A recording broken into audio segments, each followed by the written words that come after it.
I'm just going to speak my truth, and I trust that the people here are good enough people to question anything. My phone number is right there, 310-619-3055. I was just on another interview, and somebody commented that they couldn't believe that I put my phone number on my Twitter profile, and it's right there on the home front page. If y'all want to talk about this, call me. And I live by the scientific method, meaning I try to get all the information that I can, and I try to present truth that is documented with evidence that I could bring to court if it was ever to go there. And if anybody ever can point out that I've made an error and you bring it to me and you show me how wrong I am, you are going to be on my list of very best friends. And my running joke, but it's not a joke, it's the truth. My girlfriend of 25 years, who's sitting right over there, the joke is that she is my best friend, 100 times a day, because she's always telling me that I'm wrong, and she's always right. So I can take it. I'm a big boy. If you have a disagreement, happy to have it, but don't disagree with a belief. Disagree with evidence. Okay. So I'm going to scroll up. This is actually on the bottom of projectinhumanity.com. Hope you all see the double entendre there. This is my favorite video, and I'm going to start with the bold statement. This is kind of sort of like kicking a hornet's nest, but it may also have a double entendre that you don't understand. Chemtrails are probably not what you've been led to believe, but neither are contrails. And I'd like to introduce a word to you. I made it up, but I think it's a better word. And it's DEP trails, DEP, deposition trails. And we'll talk about that and I'll try to explain it. This video is a comedy video. If you go to Project Inhumanity and scroll all the way down to the bottom and watch this video, then you'll get this joke.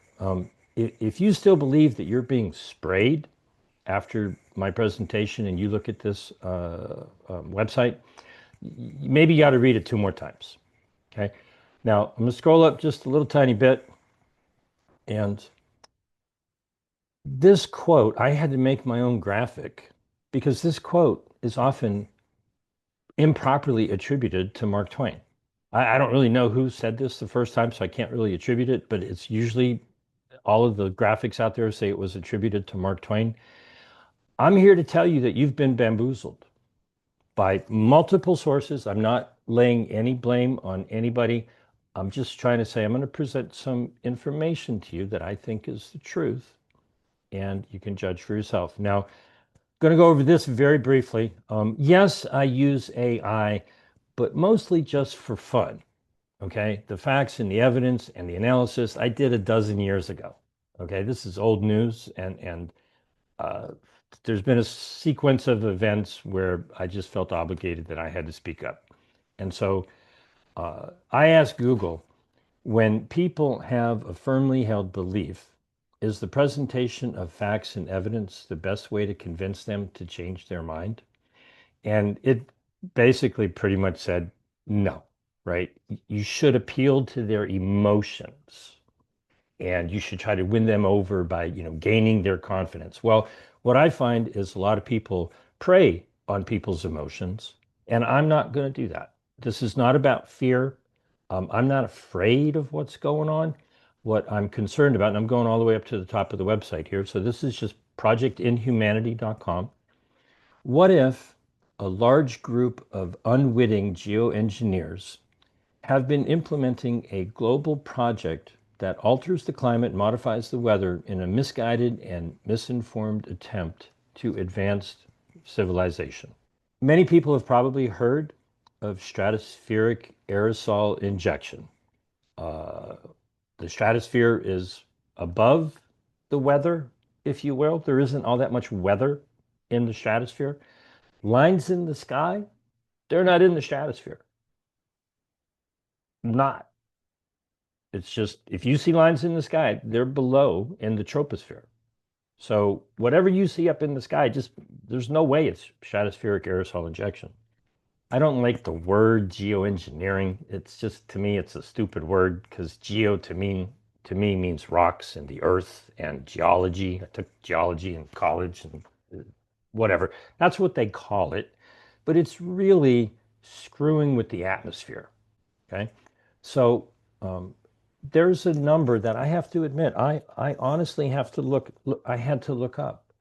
Um, I dug into a research paper and it had scientific notation, something something times 10 to the something's power. And I had to look it up. I'm like, I don't know what that number is. I can't even begin to comprehend it. So if you could imagine microscopic particles that are 2.5 microns, there's no way you can see those. And try to imagine 350 septillion. Here's a hypothetical for you. What would happen if a massive geoengineering and weather modification project was proposed to deposit the following compounds into the atmosphere? Charles, if I may, do you know what a septillion is? I got to trillion, then quadrillion. So then I presume it's 1,000 quadrillions means a quintillion, and then 1,000 quintillion makes a sextillion, and then a Now, thousand sextillions makes a septillion. Correct? you have worked your way there, sir. You're absolutely correct. A septillion is a trillion trillion. It's a number with 24 zeros after it. 350 septillion is 100, almost 100 trillion times the size of the United States national debt. It's an enormous number. What if we sprayed that many microscopic particles into the atmosphere? What if we sprayed 125 billion gallons, a trillion pounds of water? If anybody's ever heard of Upper Klamath Lake, it's about twice that size. So this is an amount that would be about half the amount of water. Imagine what would happen if you sprayed that up into the sky. 2.15 trillion pounds of carbon dioxide, a billion and some pounds of carbon monoxide. Now realize that's an invisible gas that, if you leave your car running in your garage will kill you. 350 to 700 million pounds of sulfur dioxide, 100 to 120 million pounds of nitrogen oxides, 10 to 20 million pounds of aluminum powder.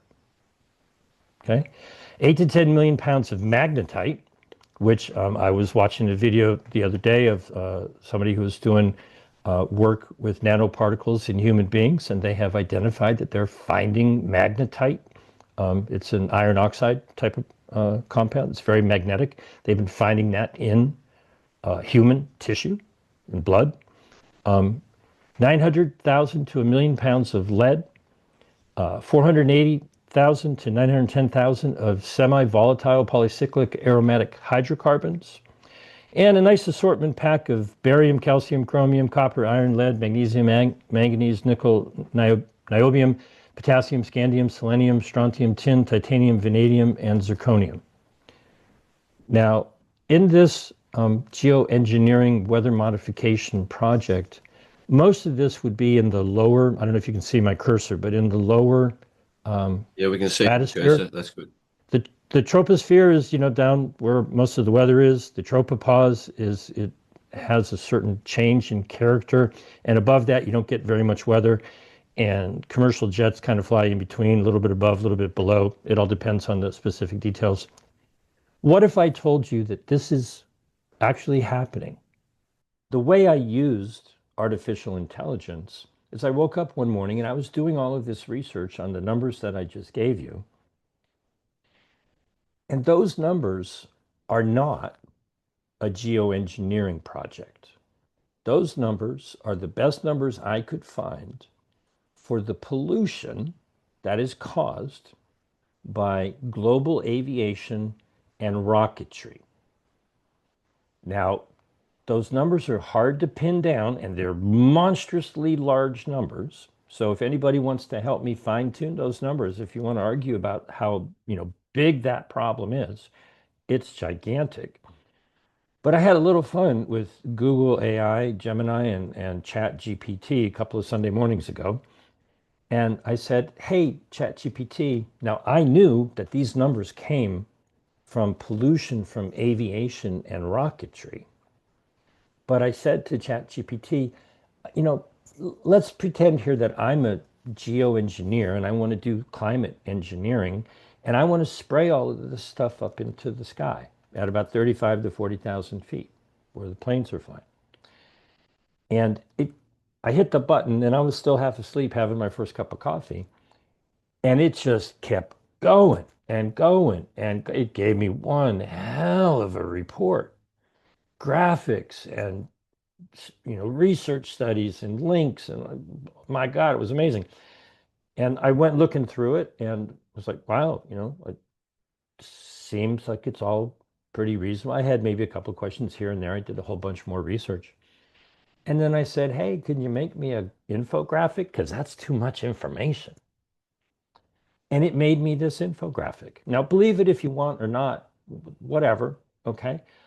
But it actually included some surprises, not the least of which is that if I were to do that to the atmosphere, it would screw up the polar vortex. Not surprising. I've flown from LA to Europe, and you don't quite go over the North Pole, but you do go over Greenland. And so you're flying through that, area of the world if you make that type of flight. So I'm going to try to get through this really quickly. The the health problems caused by this pollution are unbelievable. In the subtitle of this article, when we started, okay, I said, what if a large group of unwitting geoengineers have been implementing a global project that alters the climate and modifies the weather in a misguided and misinformed attempt to advance civilization? Um, and, basically, we are unwittingly geoengineering the atmosphere collectively, because I have been on an airplane. I am partly to blame. We're not about assessing blame. We're about understanding the problem. Okay. This whole article, Project Inhumanity, is not about geoengineering. It's about air pollution caused by basically air traffic related air pollution. If you click on this article, you'll get the small, short version of it. And here's where many people are going to have to expand their thinking. Okay. I don't like the term chemtrail. I don't like the term contrail. I talked about deposition or depth trails. I live in Glendale, California, and for the past week or so, the conditions in the upper atmosphere, well, not the upper atmosphere, but the upper troposphere, have been absolutely spectacular.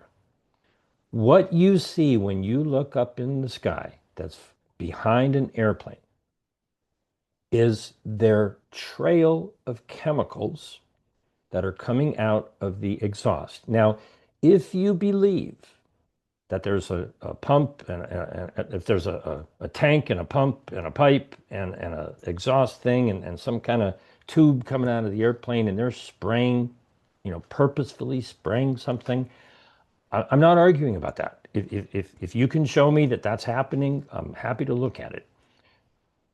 If there is a spray plane up there, it has to have some kind of engine to fly. I'm talking about the pollution that is coming out of the jet engine on every plane, every helicopter, every jet. And I'm also talking about what's coming out of every rocket, every flight, whether you see it or not. I encourage you to see things in your mind's eye rather than actually have to see them. I'll make a very simple statement. And if anybody disagrees with me, raise your hand and we'll start taking questions.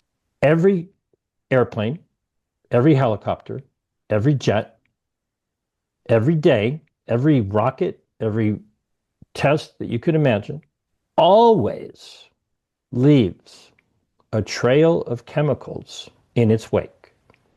You may or may not visually see it, but a dozen years ago, when I realized that the law had been changed internationally and in the United States, that they required that airplane exhaust not be visible.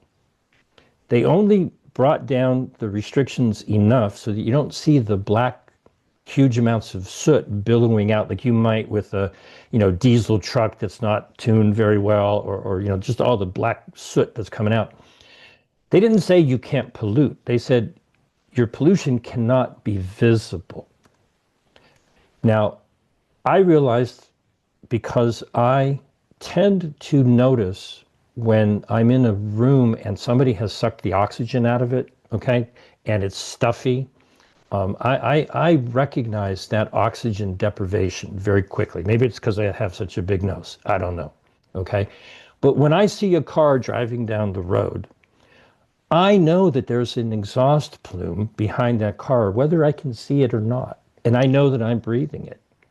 I know that if I use a gas cooktop in my kitchen, the combustion results, could poison me if I was trapped in that room. You wouldn't go camping and put a little sterno inside your tent and burn out all the oxygen so you wake up dead. That would be stupid.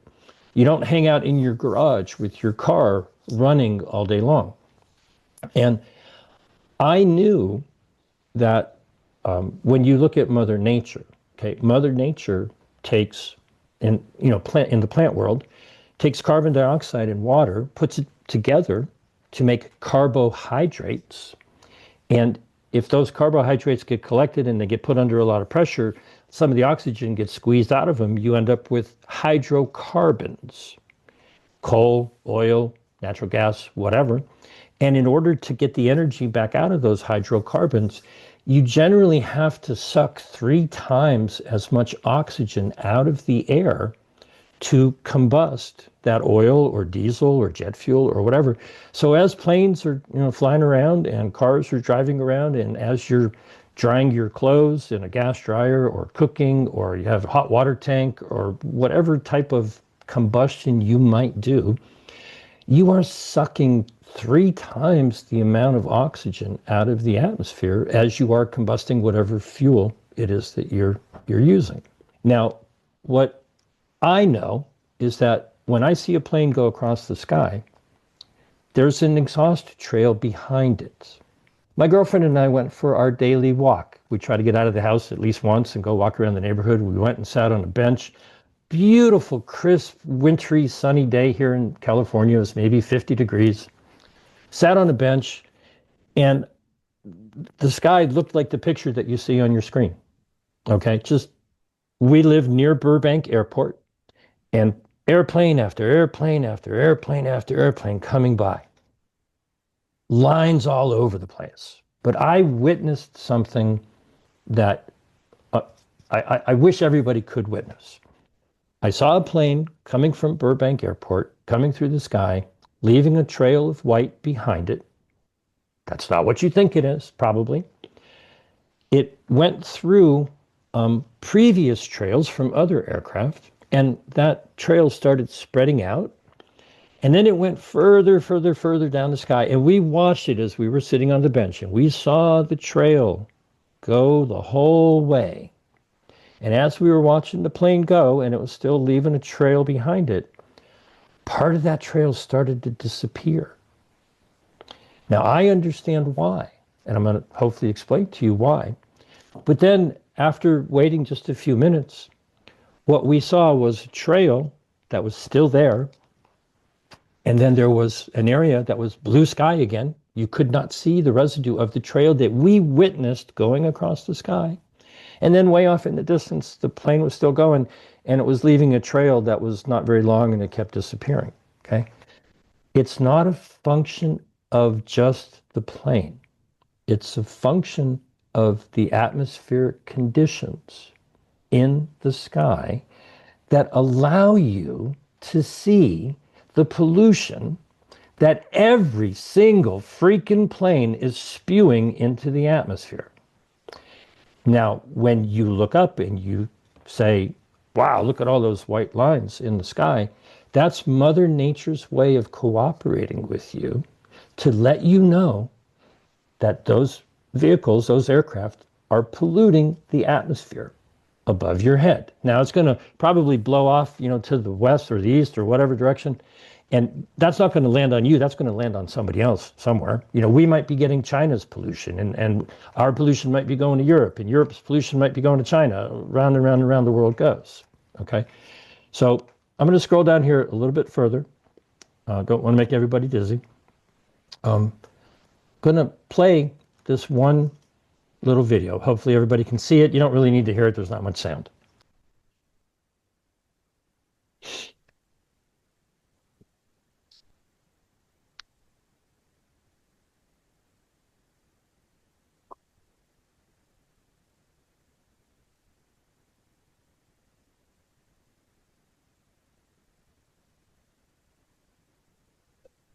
I wish people would stop using the term chemtrail or contrail to point to the visible things that they see in the sky. Okay?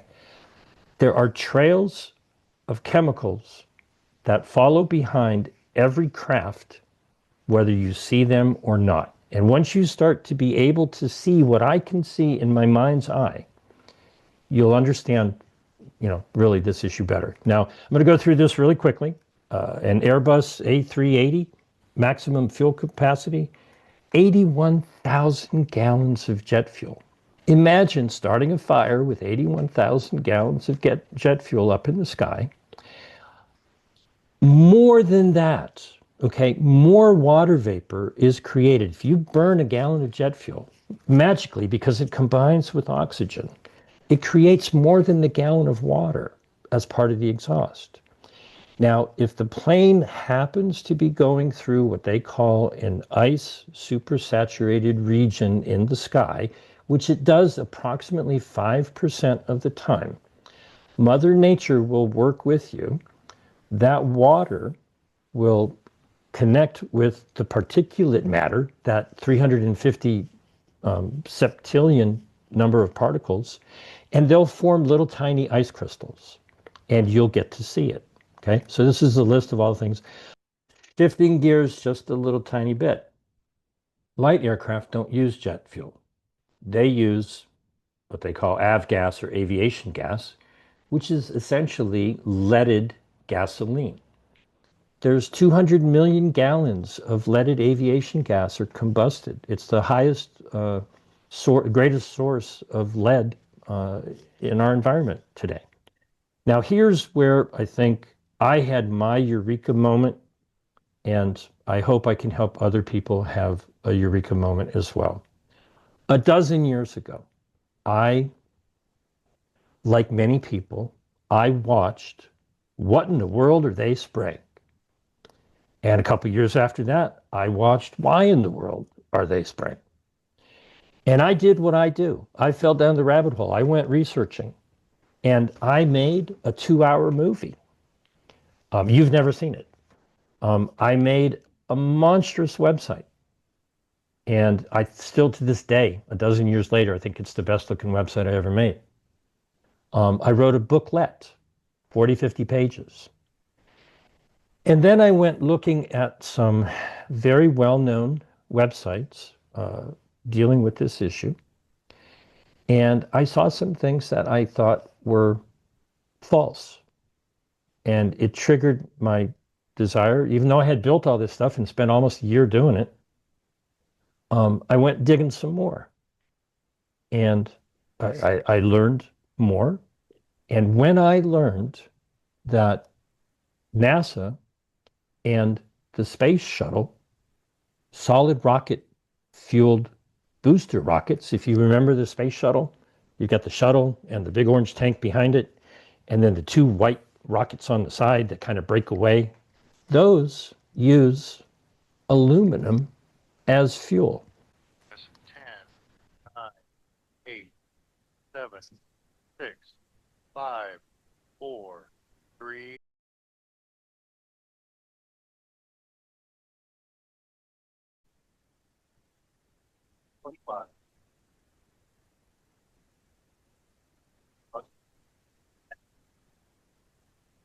What we're dealing with here is the amount of aluminum that's in one of those rockets. I did the math, and you can argue with the math. We can talk about it if anybody wants to. If you weighed every NFL player on every team, it's an approximately similar amount of aluminum in each of those rockets, going up into the stratosphere and beyond. Now, the newest rockets, there's the space shuttle, you can see the rocket booster. Once they light the fuse, so to speak, you can't turn it off. You can't govern it down. You can't stop that. That's a tube that might be 15 or 17 stories tall. It's enormous. It's filled with some kind of polymer holding together particles of aluminum. And once they light it, off it goes. No turning back.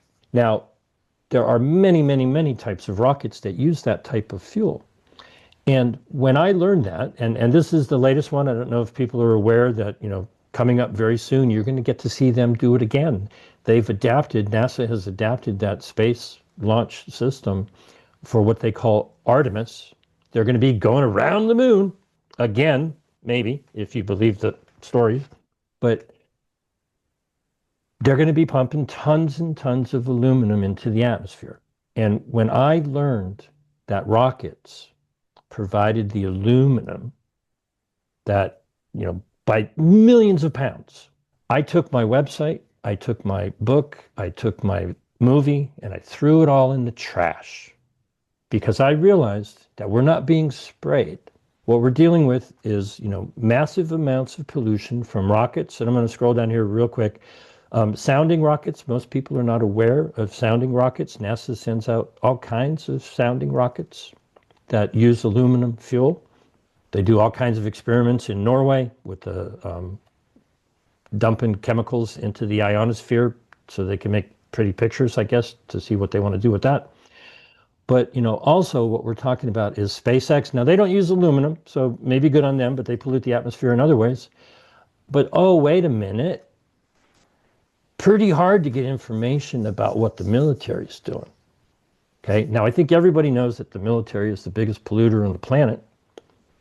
Aircraft, jets, rockets, you name it. This is a pretty nice little graphic. We spend $1 trillion a year. China and Russia spend a bunch. A lot of that gets blown up with missiles. Now, one last quick scroll, and Patriot missiles, most people know about that. Those are aluminum rockets. Ukraine and Russia, aluminum rockets. Hypersonic missiles, they talk about with Russia, probably aluminum rockets. Iran, aluminum rockets. North Korea, challenge anybody to try to get any information about the rockets coming out of Israel. Didn't have any luck with that. Now, what you're dealing with from all of this is, at the very least, micro particulate matter, okay? 2.5 microns is 2,500 nanometers, okay? Now, a human hair obviously is not that big, but if you try to visualize that, you cannot see a microparticle. These are invisible. And by law, every airplane exhaust is set, the standards are set so that as long as you cannot see the exhaust, as long as the soot is at a low enough level that it's not visible, you don't want all kinds of black soot coming out of the engine, that's acceptable. And there's a study where they actually had laser technology behind the jet engine, and they identified in an Airbus 380, the one I showed up before, that every second 100 quadrillion microparticulates are coming out of that exhaust. You cannot see it, unless Mother Nature is helping you out. If that engine or similar engine goes through a very cold, moist region of the sky, a nice supersaturated region, if the temperature is minus 45 or below and it's humid, then the particulate matter and more importantly, the water vapor that comes out of that engine, that is what you see in the sky. That is not spraying, that is spewing. And what is actually happening is not really condensation, it's a process called deposition. Look it up. When ice crystals are attracted to particulates and they attach to each other due to some sort of electrostatic force, you start to make snowflakes, ice crystals. And so the lines in the sky are primarily ice clouds that are only created when Mother Nature is got a very cold area there and you see the plane going through that area. My point is that when you look up and you see blue skies, you're not able to visually see 350 septillion of these particles. Now, if the big oval here is a hair, these are 60 nanometer diameter particles. They're invisible. Now, you might see a little white haze off on the horizon, okay? If the sunlight is hitting him and all that sort of stuff. What I'm basically saying is I absolutely 100%, no reservations, no hesitation. There should be zero weather modification allowed worldwide. There should be zero geoengineering permitted worldwide. Anybody who wants to ban all of that, I'm 100%, it needs to not be allowed. But what I'm trying to say is they're doing it covertly through pollution. When those planes go up above the tropopause and they are spewing this garbage into the stratosphere, they are modifying the weather. They are, I don't like the word geoengineering, but they are doing stratospheric aerosol injection. The vast majority of private planes fly very, very high. Now, the height of the stratosphere varies on the equator and wherever it is. So you can't give a solid number, but pretty much if an airplane is flying in what is specifically the stratosphere, you'll never see a line behind it. That doesn't mean it isn't spewing out particulate matter that, in my view, is stratospheric aerosol injections that is altering the weather patterns in the climate and the sun and everything else. And all I'm trying to do is to get people to see something that I've been able to see in my mind's eye for almost 15 years now. I understand that the way combustion works is you take a hydrocarbon and you suck oxygen out of the air and it combines with the carbon and the hydrogen and you get carbon dioxide, carbon monoxide, water vapor, sulfur dioxide, nitrogen oxides, carbon monoxide. And if you see a car, like I can look out my window right here and there's a car driving by from time to time. Obviously, if it's an electric vehicle, it doesn't have an exhaust pipe, but anything that drives past you, I can see in my mind's eye that there's an exhaust plume trailing behind every vehicle. When I look up in the sky, if I happen to see a plane and there's no white trail behind it, I'm like, shit. It's spewing garbage, but nobody's realizing it because Mother Nature didn't attract ice crystals to it so that it reflects the light so you can see the garbage. Now, here in Glendale for the past couple of days, the conditions have been spectacular and you can see the pollution. Now, it doesn't look like pollution. It looks like white, weird streaks and clouds and whatever, okay? All I'm really trying to get people to understand is that what you see in the sky, 95% of the time, the trail of chemicals is invisible. 5% of the mileage that they fly, Mother Nature is giving you a clue by having ice be attracted to the pollution. And what we need to do is, by all means, stop all weather modification. By all means, stop all geoengineering or solar modification or whatever the hell name they want to call it. But that isn't going to stop the white lines in the sky, because that's not spraying. What I'm saying is we have been, and I'm going to be very, very, very, very kind, we have gotten ourselves confused. Not going to ascribe intent to anybody who differs with anything that I have to say. I am not saying that our government and the CIA and Bill Gates and the usual cast of characters, the cabal of evildoers, are not trying to do some crazy stuff. Okay? That's another discussion. What I'm saying is that airplanes, helicopters, jets, and rockets of many, many kinds, and of all things, fireworks for the strontium and the barium and many other things, are far more enormous polluters of the air that we breathe. And when you see a white trail behind an airplane in the sky, that's Mother Nature helping you to understand that there's crap coming out of every plane, and approximately 5% of the miles that are flown, the conditions are such that the water vapor in the exhaust sticks to the particles and makes an ice cloud that you can see.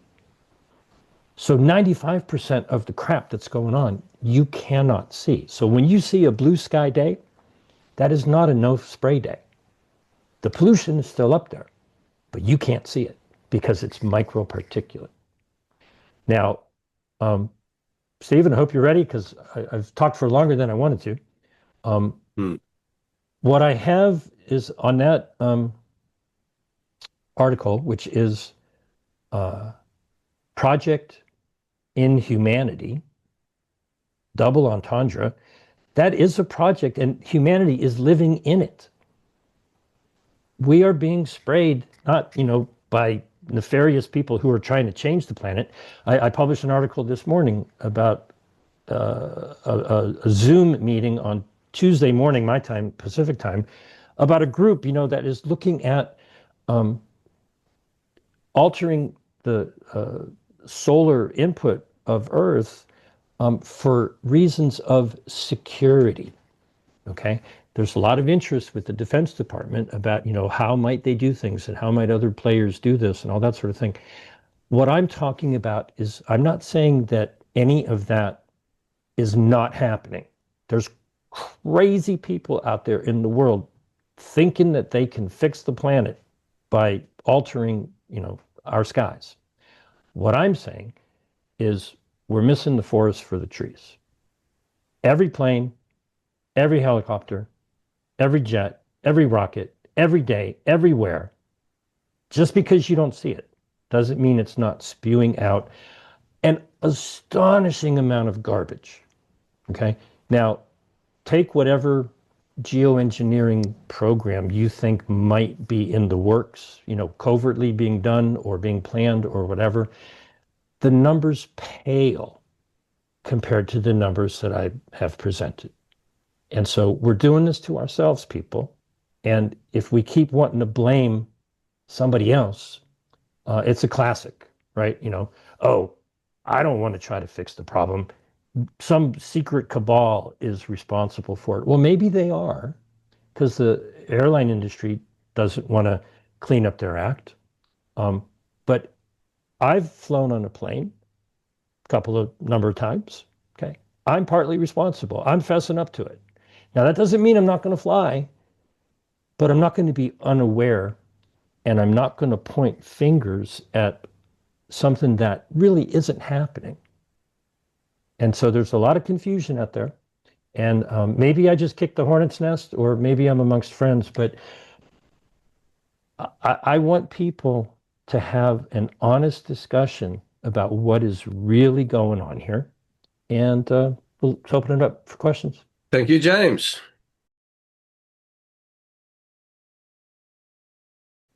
When people, I'll use COVID as an example, believe the results of a PCR, I mean, I will not call it a test, okay? When they fell for the PCR fraud, when they fell for the case-demic, when they fell for the safe and effective narrative, okay?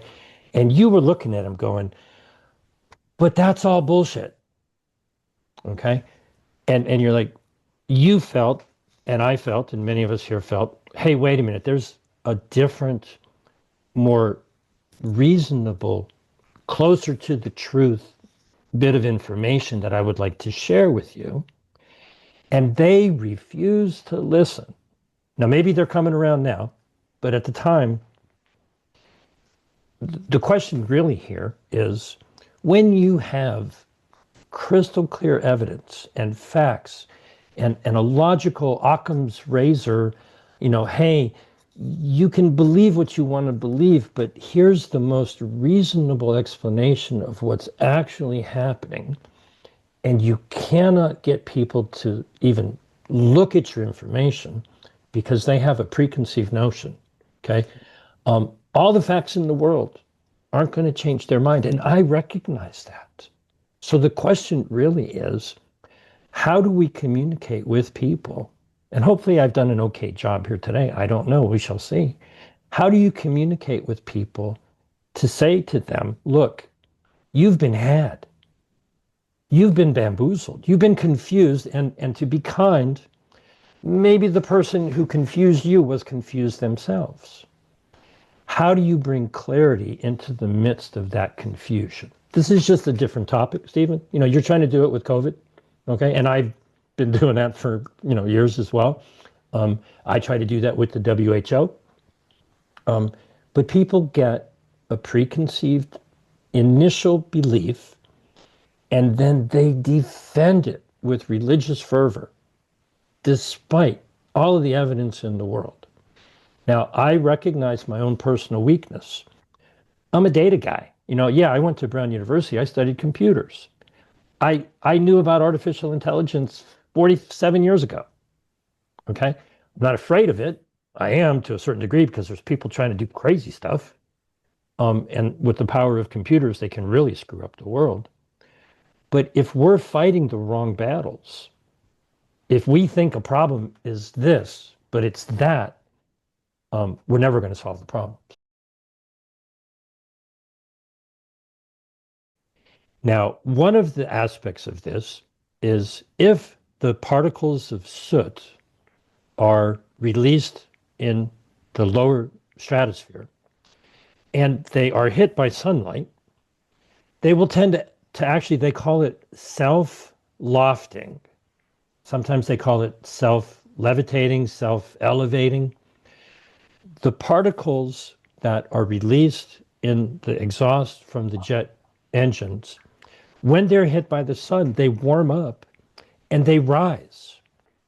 And so they are effectively doing stratospheric aerosol injection, even though they're not flying at 60,000 feet, because the particles they're leaving behind at maybe 35,000 feet above the tropopause will elevate when they get warmed up.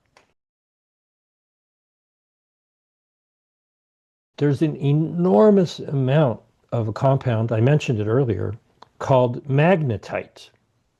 Now, I know Dr. Anna Mahalcia has talked about finding magnetite in blood or tissue or studies or whatever. There's an enormous amount of it. It's an iron oxide, comes from wear and tear in the engines, enormous amounts. But it's also created in brake shoes. when you're driving your car, even if you're driving an electric car, and maybe even more so if you're driving an electric car because they use the energy to recharge the batteries, little teeny tiny microscopic pieces of the iron oxidize and flow out into the air. And people who live mostly through roadways are breathing that in. If you're busy breathing in magnetite and it's settling in your tissues, or lead, or, pick your metals, there are all kinds. What is the resonant frequency of magnetite? What is the resonant frequency of lead bromide? What is the resonant frequency of pick your metal? Okay. If they're able to broadcast that frequency and you have those particles in your body, because quite frankly, every breath everyone has taken while they've been listening to me blather on, you've been inhaling microparticulates by the thousands. In a jet aircraft, it's in the number of hundreds of quadrillion particles per second are generated in jet. You cannot comprehend these numbers. It's beyond human comprehension. You're breathing them in right now. I don't care where you are. If it's getting into your system, it may be having a long-term health effect. Heart disease, even, that horrible word that nobody wants to talk about, autism. I mean, all of these things have, these things play a factor. Every plane, every single one of them, is burning jet fuel. There's a list of things that I spoke about earlier that's coming out in that exhaust. Particulate matter and enormous amounts of water vapor. Depending upon what's going on in the atmosphere, when conditions are such that where all of the planes are going through, if they are going through an ice supersaturated region, and you can go on windy.com and you can put in a plugin and you can see where it's likely that the conditions are such that the ice will deposit on those particles, create an ice crystal, the beginnings of an ice cloud that reflects the sunlight. You get to see maybe 5% of all of the exhaust that's coming from all of the planes. Every plane in every direction on every day is spewing the same garbage. What you said was, the weather's doing this or the weather's doing that. How come it's over here and how come it's over there? If you go on windy.com and put in the plugin, you can see whether or not at a given elevation, the conditions are right for Mother Nature to do you a favor and make those chemical trails visible. They're trails of chemicals.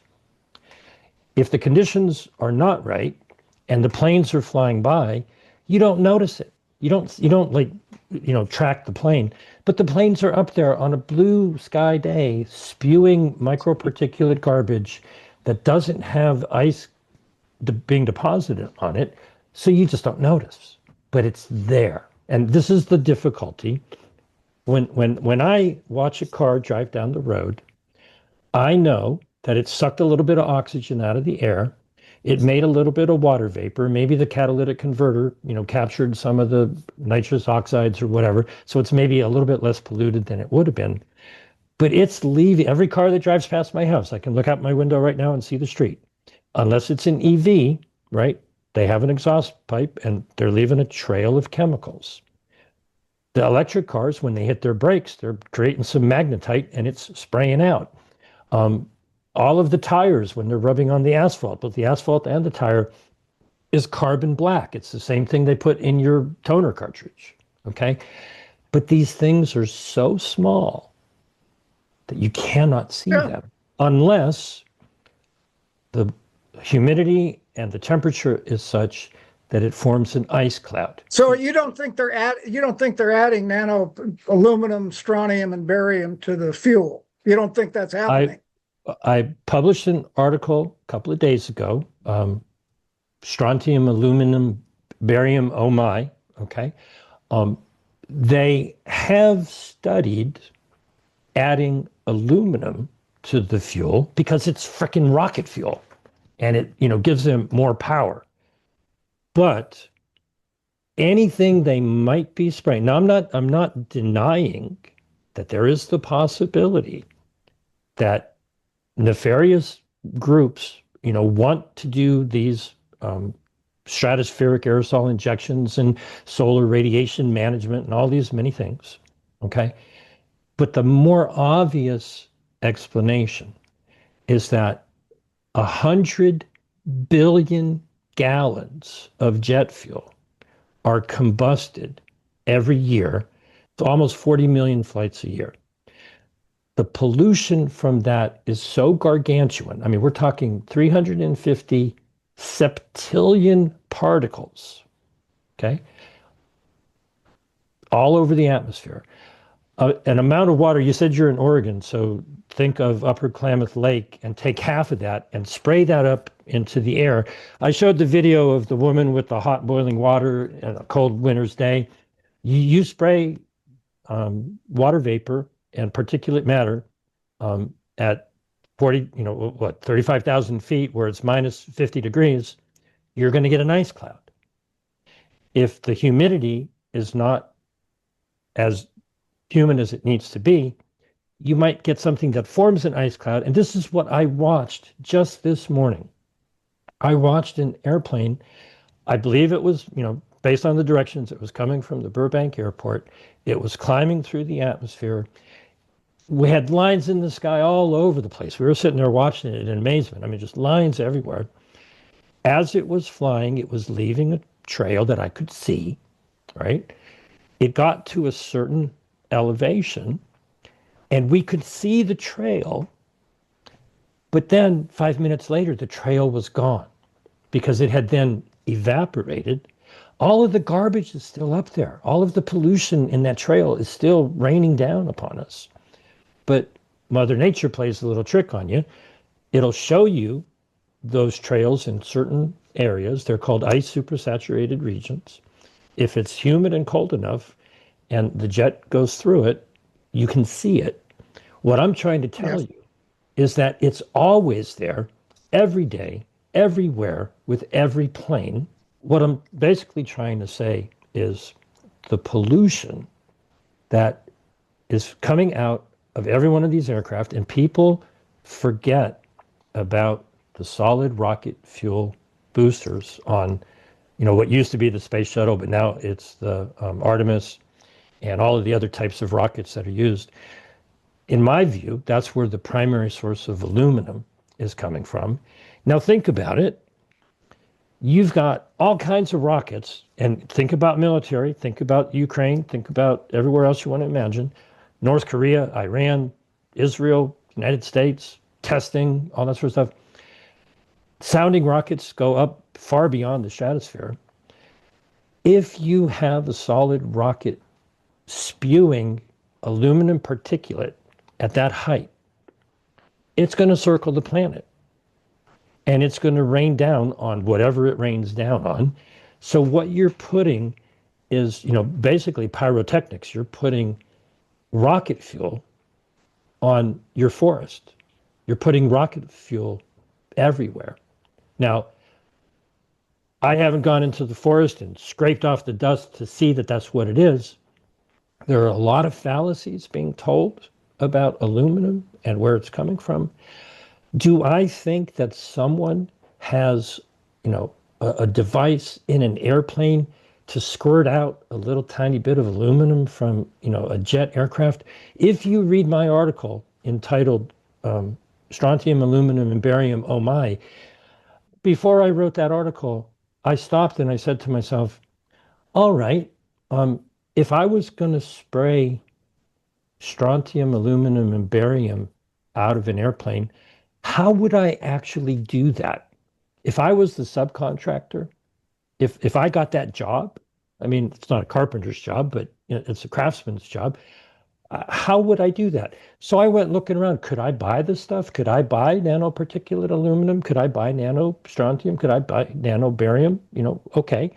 Hey, maybe I should look at the material safety data sheets to see how toxic this crap is. If you mix those things together, you would have one hell of an explosion. Those compounds are used primarily in fireworks.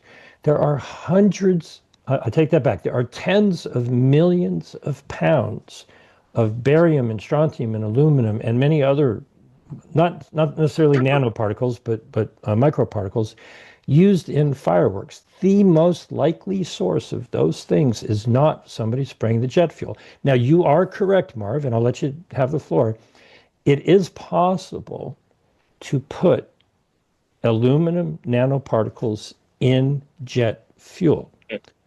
But imagine, if you will, the Artemis rocket, 17 stories tall, okay? An enormous amount of aluminum propellant in just one rocket, okay? Think about all of the rockets and missiles around the world that we've been hearing about and comprehend the fact that they use aluminum propellant. Yes, it's possible that somebody's squirting a little bit out of an airplane somewhere, but that's not what you're seeing in the sky. What you're seeing in the sky is water vapor condensing on particulate matter in an ice supersaturated region. That's Mother Nature giving you a clue that those airplanes are polluting your sky. That chemistry is going on inside the combustion chamber of thousands of turbine engines in jet aircraft, where jet fuel, which came out of the ground and has got all of these metals included in the jet fuel because it's a relatively dirty fuel, okay? When they are combusted, some of them are PM 2.5, which is actually not really nano size. It's 2.5 micrometers. Some of them will be nano size. I mean, when you're dealing with lead bromide, it's just a simple chemical in a light engine aircraft straight into a person's lungs if they breathe it in. God help you if you live anywhere near an airport or, you know, in a big city. And so if you could imagine that the production plant for all of those nanoparticles is strapped to the wings of 33,000 jet aircraft that are in service and 100,000 flights a day, 40 million a year, are taking 100 billion gallons of jet fuel and atomizing it in a combustion chamber to spew out into the sky, you only get to see the 5% that, you know, that are flying over your head, that Mother Nature sticks some ice molecules onto those particles so that you can see them. What I'm saying is it's happening every day, every plane, every helicopter, every jet engine, every missile, and every rocket that you don't see. And when people are saying, oh, it's a sprayed, every day is a spew day. We are being spewed on to the tune of billions of pounds of compounds that whatever they might be doing, and I'm not saying that they're not, but whatever they might be doing is tiny compared to the pollution that nobody's paying attention to.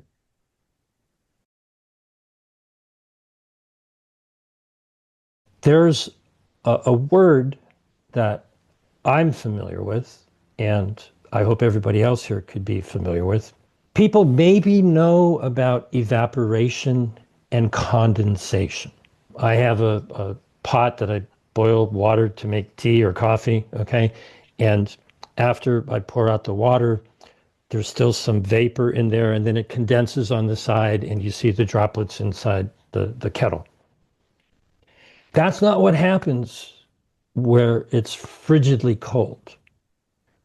If you saw that woman with the hot Yes. water, okay? And a lot of times people are amazed by, oh, hot water freezes faster than cold water. How the hell does that happen? Okay. The proper terminology is deposition and sublimation. When ice is attracted to a particulate, it doesn't melt. It's frigid cold up there. There's a little tiny piece of water vapor that is invisible. This is one of the things that people just, once you hear it, you're like, what?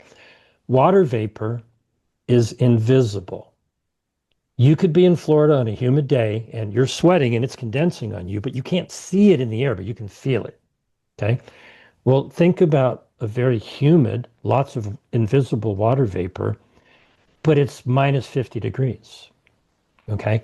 There's Yeah. tiny little molecules of water vapor floating around. If there's a piece of particulate matter that has an electrostatic charge on it, it's going to attract one or the other side of the water molecule. Boom, you're starting to make a snowflake. In various layers of the atmosphere, there are different temperatures and different levels of humidity. And when it's minus 45, minus 50 degrees, you're not dealing with water and condensation. I don't like when government officials say, oh, it's just a condensation trail. Well, no, what is that water condensing on? There's got to be some particulates, right? So it's not just water vapor. It's not just condensation. And quite frankly, it isn't condensation. It's deposition. We really should be calling these things dep trails, deposition trails, because it's ice being attracted and growing ice lattice crystals on particulate matter. Well, the planes are producing the particulate matter. The planes are producing excess water vapor. And when they go through an area that's already freezing cold and humid, boom, they come together. You can now see the light reflecting off of those ice particles, but it might be a little bit too warm, might be not super humid, so that then the ice sublimates off of the particle and the cloud magically disappears. If you watch any cloud and you watch it really closely, it's moving all the time, it's coming and going, it's disappearing. Okay. And so what I witnessed this morning is plane after plane after plane. And somebody mentioned about how they're all in a row. It's like, well, if a plane takes off and the wind is blowing at 5 miles an hour, by the time the next plane takes off, that trail of chemicals, whether you see it or not, has moved a little bit in one direction because of the wind currents. And so you're laying down line after line after line, but you've got wind going across that. So you see lines, going.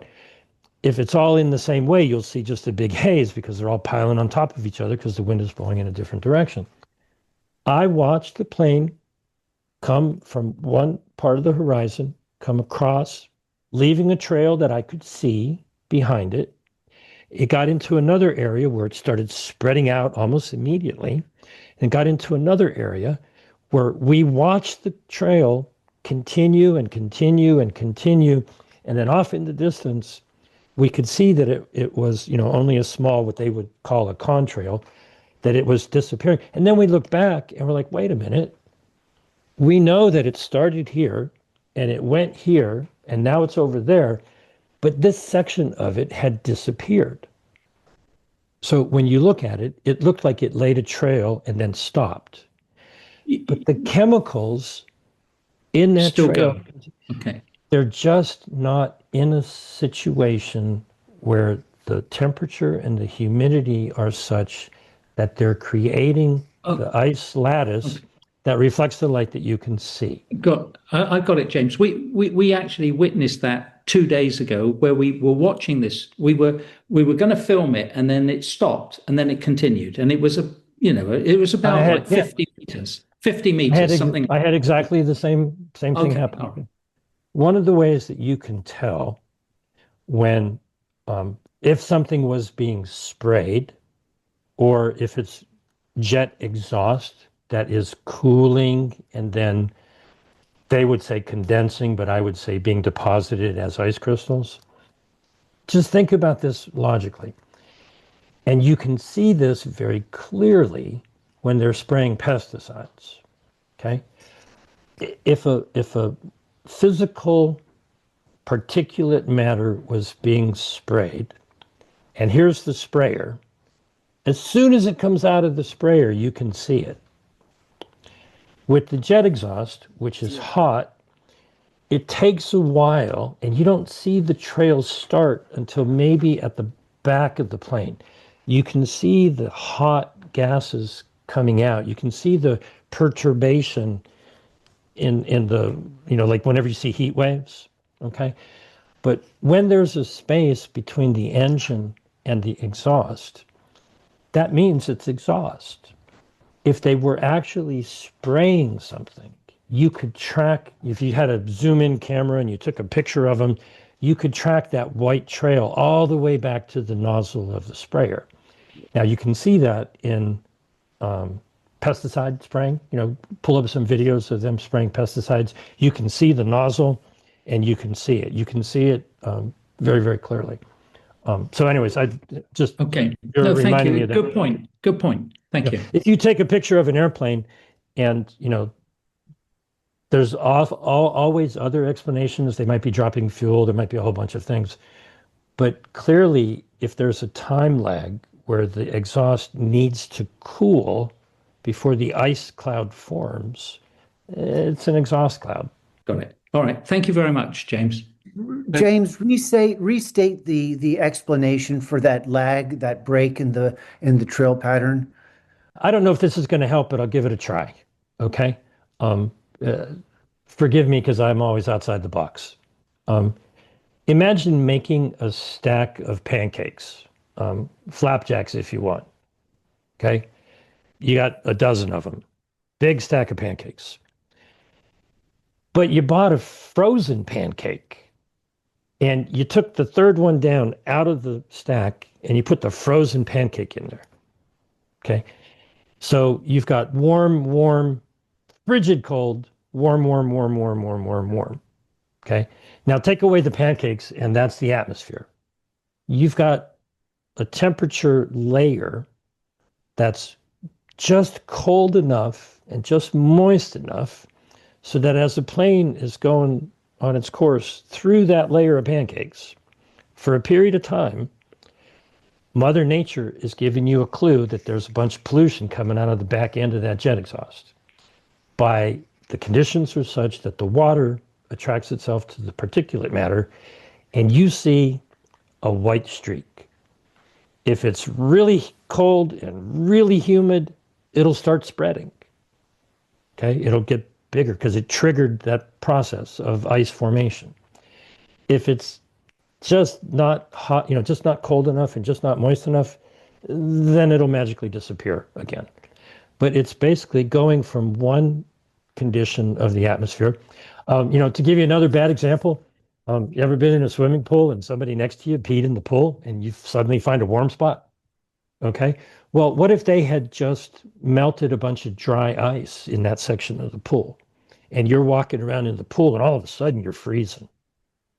Okay. Same thing happens in the atmosphere. Planes are going through different types of conditions, and about 5% of the time, based on mileage, the conditions are such that you get to see it. What I'm saying is that's not them spraying. They may very well be off somewhere doing some kind of spraying. Okay, fine.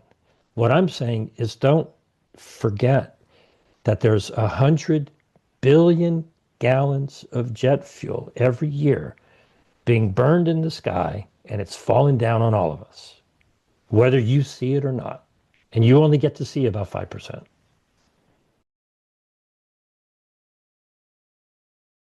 Let me say this.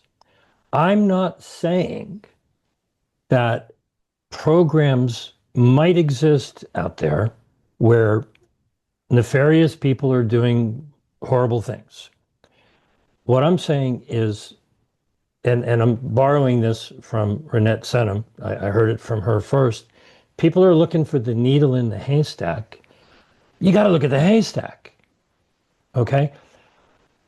What I'm putting out there, I feel, and this is how I always try to operate, is obvious and irrefutable, but you don't see it because you're looking for something else and it's staring you right in the face. It's kind of like, the person who realizes that their friend is their soulmate, but they're looking for some, passionate love, and you don't realize what you have because you're looking for something else. Okay. There's a bad joke. I don't know if it'll land or not here, but there was a factory in communist Russia where it was a furniture factory, and every day this one gentleman would take a wheelbarrow full of sawdust and he would take it home. And the security guard every day would sift through the sawdust to make sure he wasn't stealing some kind of tools or whatever. And so he'd let him go on his way. Well, it turns out he was stealing wheelbarrows. Okay. You're looking for something and you can't see the obvious right in front of your face because by law, federal EPA regulations in alignment with international norms, okay? If you go back to the 70s or 80s maybe, and you see a big old B-52 bomber or some 747 jet, and there's this black sludge coming out of the engines, okay? They set the requirements so that, well, we don't want to see it. Okay? You don't want to see that layer of soot hanging over the city or over the airport. So clean up your act just enough so that we can't see it. So what's coming out of the plane, I mean, there are studies that I've put in my articles where, and I said this earlier, it's amazing technology, but there are 100 quadrillion particles per second generated by these massive engines. Okay.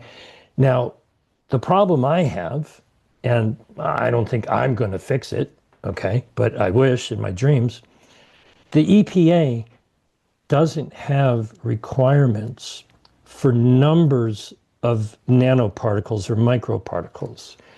They measure the mass. So I'm going to speak in a metaphor here. They put a wet sock behind the plane and they catch all the garbage that comes out of it, and it doesn't weigh very much. So, if it meets a certain requirement, they're okay. They measure the mass, not the number of particles. So, if I take this paper towel, it weighs whatever it weighs, okay? But if I broke it up into teeny tiny little microscopic fibers to where you could breathe it, I can't breathe this in, okay? That's not going to hurt my lungs. But if I turned this into each individual microscopic little fiber, if you breathed that in, it'd cause you a lot of harm. So they've set up the regulations to deceive, in my view. Now, maybe they didn't mean to. I don't know. I wasn't there when they set them. But they're measuring the mass of the particles. And they go, oh, we're taking this meter. You can buy a meter online, right? What's the sulfur content? What's the carbon dioxide content? What's the carbon monoxide content? What's the particulate matter mass? Okay, well, it might not be really heavy, but you could have zillions of microscopic little pieces of lead that don't weigh all that much, but they're coming right into your bloodstream. They're so small that they don't amount to a large mass, but it's the smallness that makes them dangerous. I mean, they're like individual molecules of lead or aluminum or pick your metal. You can't see them. You can't measure them. Nobody's got measurement tools for it. And it's just raining down. Okay, in an ideal world, it attracts a piece of water vapor, becomes an ice crystal, and a snowflake falls down to earth. You don't breathe it in, but now it's in the soil. Okay. And so basically they have license to combust 100 billion gallons a year of crappy jet fuel that's got all kinds of metals in it and spew it all around the planet. And people are saying, you're spraying us. It's not coming from the exhaust of the engine. It's coming from a pipe or a pump. Somebody's trying to do something horrible. And they're just missing the forest for the trees. They're missing the obvious pollutant. And they're looking up at blue skies. Go out someday, get your flight tracker and go, is there a plane up there? You might get a glint of it on a blue sky day, right? The planes are still flying. They're still spewing, but you don't notice them because they're not leaving an ice crystal trail behind them. So they go zipping over your head, spewing all over you every day. And you go, oh, they're not spraying today. No, they're not spraying ever, any day, really. I mean, maybe somewhere off in some corner, they're doing some kind of experiment or something. They're spewing continuously, 100,000 flights a day.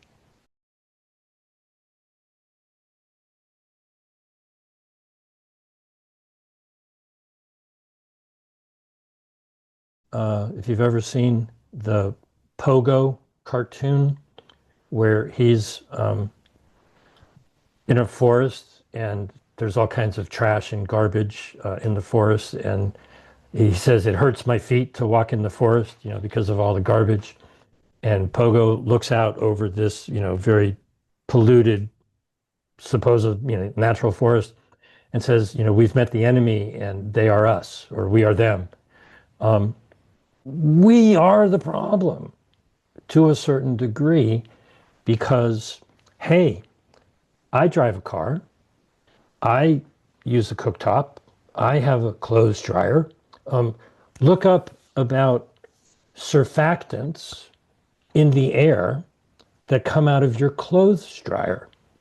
You put detergent with your clothes, you wash them, and then when you take them out of the washer, they smell like detergent, and you put them in the dryer, and you blow all the surfactants out with the water vapor that you're pumping into the air.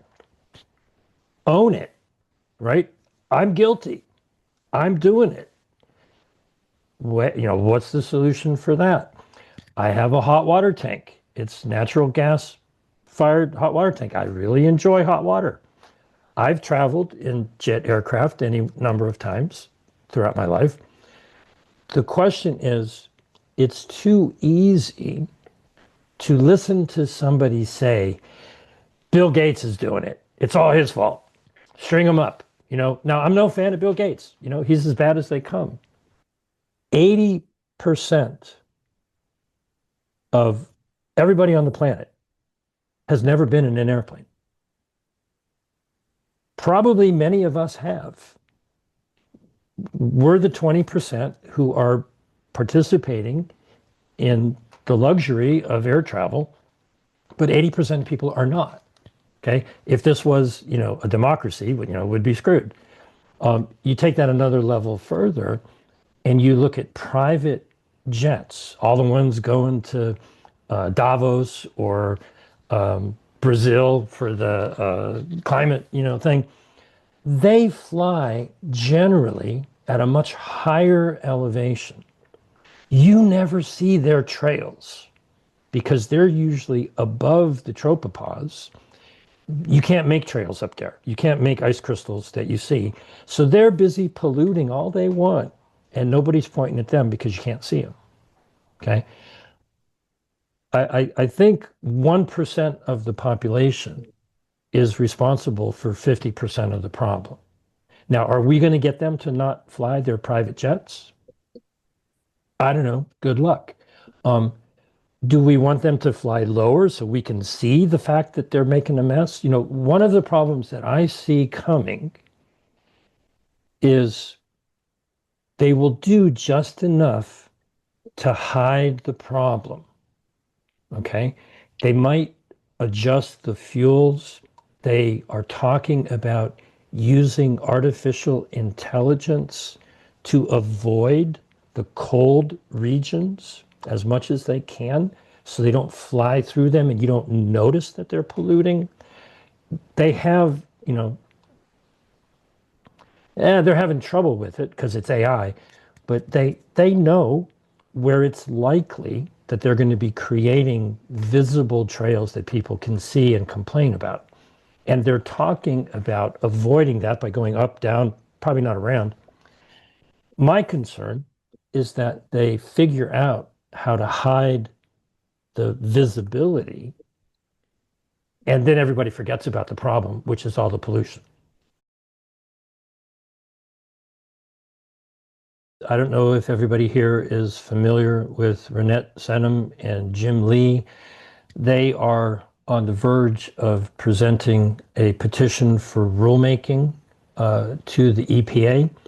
I am not privy to the details of that document yet. I'm chomping at the bit, hoping to see whatever it is they're doing. I do not know what they're doing. I have some thoughts about what it might be. The wheels of government move incredibly slow, but they'll never move the way we want them to move if people are pointing at something that is not the actual problem. Okay? If you're pointing up in the sky and you're saying they, right? Give credit to The Last American Vagabond, they, the hierarchy enslaving you, They. If they are spraying us, it's Bill Gates because he's got a patent or whatever. But it's really not. It's really pollution. They are spraying aluminum. Well, maybe not. Maybe it's NASA, their rockets, right? They are spraying barium and strontium. Well, maybe that's your fireworks for 4th of July, right? If you're pointing at a diversion and saying, oh, it's not the jet fuel, right? I see in my head, Obi-Wan Kenobi, these are not the pollutants you're looking for. Don't look in the jet fuel. They don't have to add anything into the jet fuel. Now, there are additives for lubrication and for not freezing and whatever other types of additives that they might have so that the planes function the way they hope that they function. The jet fuel's got plenty of garbage in it to begin with. And more importantly, the more efficient they get, the more water vapor it pumps out. Now, you look at water vapor and you go, oh, it's just water. Oh, it's just condensation.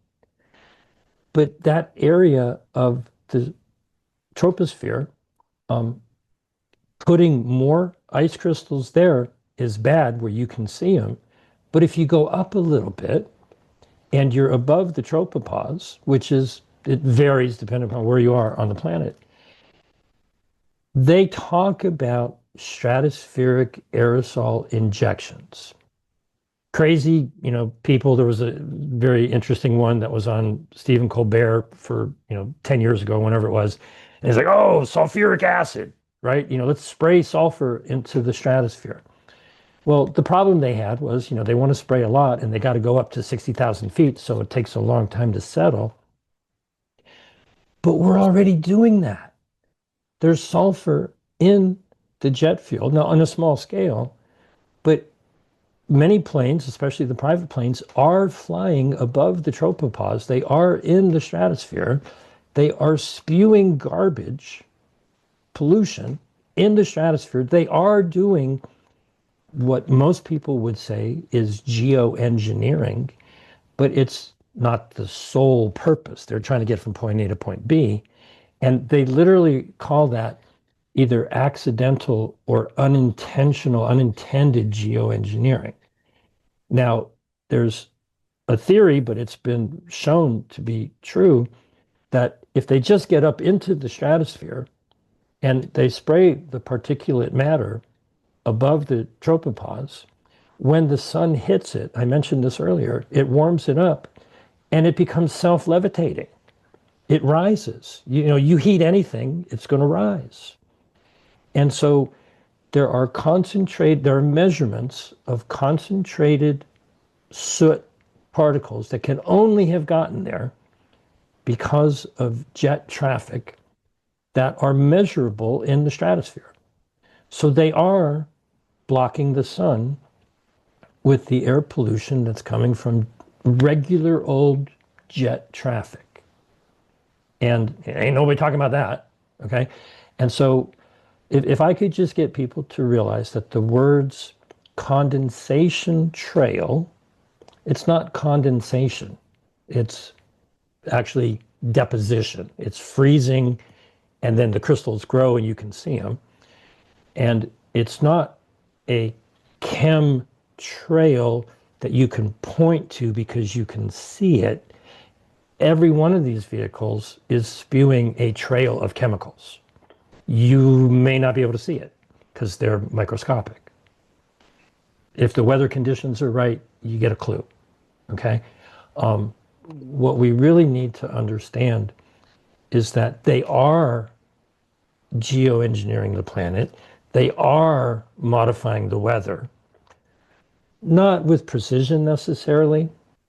The only point I'm trying to make is whether or not, bad pun in there somewhere, whether or not nefarious people are purposefully trying to spray stuff to kill you. Y'all can believe whatever you want. Show me the proof and I'll be happy to look at it. It's obvious that planes come from here to there and they go up and they go down and they're burning a crap load of jet fuel. And I've seen videos that people have put out that says, oh, that's fraudulent. Planes don't use jet fuel. They use, etheric energy. And people fall for these stories because they don't want to face the reality that we as a society are messing up this planet. Then you get put into, well, you're in agreement with, the 15-minute cities and all this sort of stuff. No, you can't make that leap. What you have to look at is what actually is the problem. Are you distracting people away from this big problem by claiming there's some cabal that is secretly doing something nefarious? Maybe they are. Bring the proof. I'll be happy to listen to it. In the meantime, we're making a mess of the place. The only thing I'm really saying is people are not even remotely addressing the actual problem. So you're never going to solve it if you're pointing at something other than this massive problem. Has our government been evil in the past? Oh, hell yeah. Okay. But with all respect, while they may very well be doing something, do you think it would be so obvious that we could just point up in the sky and look at it? I'm not saying that they're not doing ridiculous things. They may very well be. What I'm saying is when people say, oh, government's doing it to us, it detracts and distracts from the obvious. Planes are loading up with thousands of gallons of fuel. They're flying across the continent, across the ocean. Rockets are taken off with aluminum and methane and everything else under the sun. And nobody's saying a word about those things. And they are on such a gargantuan scale that even if some of these purported projects were happening, they would be tiny compared to 100 billion gallons of jet fuel every year, 200 million gallons of leaded fuel every year, untold millions of pounds of aluminum rocket fuel. How is it that people are not talking about those obvious things and they want to talk about something that happened in the 50s? Okay, sure, those things happened. Our government is evil, no doubt about it, and they probably still are. Fine, go get the evidence, go do that. I'm talking about, hey guys, this is obvious, it's undeniable, it's irrefutable, and it's massive, staring you right in the face, and people go, whatever.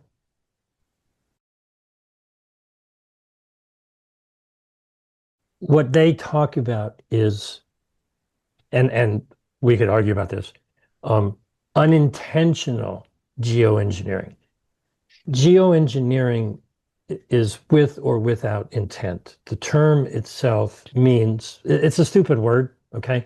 So let's just say they're altering the constituents of the atmosphere, okay?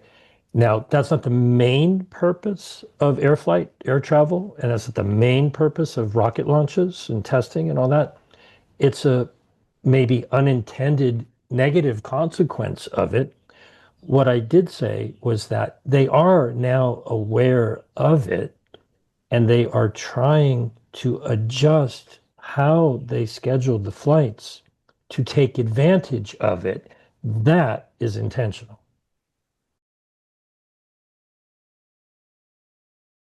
They can decide whether or not a plane will follow a route that is likely to result in a visible trail. And in their world, it matters because, oh, it's going to reflect sunlight or it's going to blanket the earth and keep it warm. And so they are doing solar radiation management and earth radiation management, either the sun coming down or the heat coming up. They know enough to now be considering using regular air traffic as a means to alter the energy balance from the sun or from the earth. It's geoengineering whether they intend it or not, but now they're getting very dangerously close to manipulating air traffic to achieve the geoengineering that they want to do without anybody realizing that they're doing it. That's the thing I'm worried about. It's the thing that I don't know how to get people to, in their mind's eye, see something that they can't see with their physical eye. Okay? I said it before a couple of times, I can mentally envision what happens when you turn on a flame on your stove if you've got gas or propane. It's literally sucking the oxygen out of the air, mixing it with the hydrocarbon to make carbon dioxide and water vapor, and carbon dioxide and carbon monoxide and whatever other kind of oxide, sulfur, nitrogen, whatever. If you put a plastic bag over your head while you're cooking dinner, you'd be dead before dessert because you're combusting fuel with the oxygen in the air that you're breathing, and it's leaving poison. Okay. Now, the atmosphere is big enough that it all mixes. But, does anybody have a carbon monoxide meter? Well, you might have like a smoke alarm or a carbon monoxide alarm, right? That's how dangerous it is. I grew up in Ohio. It's freaking cold. I went away to school. I lived in New England. It's freaking cold. But the buildings that I lived in had a different kind of heat, and they were much older, so much leakier, okay? Had steam heat and leaky windows, okay? I grew up with forced air natural gas furnace. I produced more snot than any human being could imagine when I was a kid. I was always congested, always had a cold. I go away to school, never got sick again.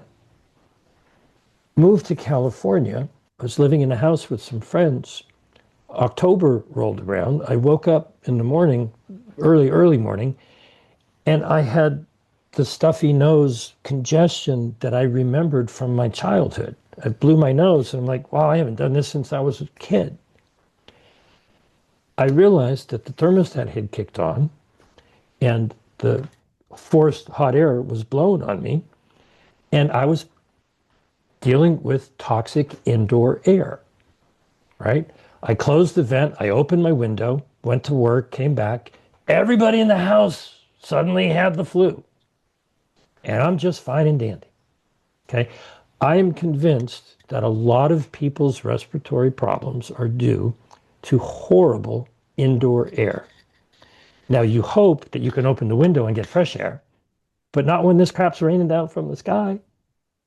Okay, so I don't know if that helps, but that's how I view it. You cannot see microparticulates. You can spend $100 and some and measure them by mass. I'm still trying to find a meter that will measure the actual number of particulates. And I hope, I don't know, but I hope that Renette and Jim Lee's petition for rulemaking will include more monitoring and testing, and so that people can understand, oh, you live close to the airport, you're being poisoned. Okay, you live out in the boonies, you got a fighting chance, but you can still harm yourself by bad air quality practices, for sure. James, when you grew up in Ohio, you did not have silver skies.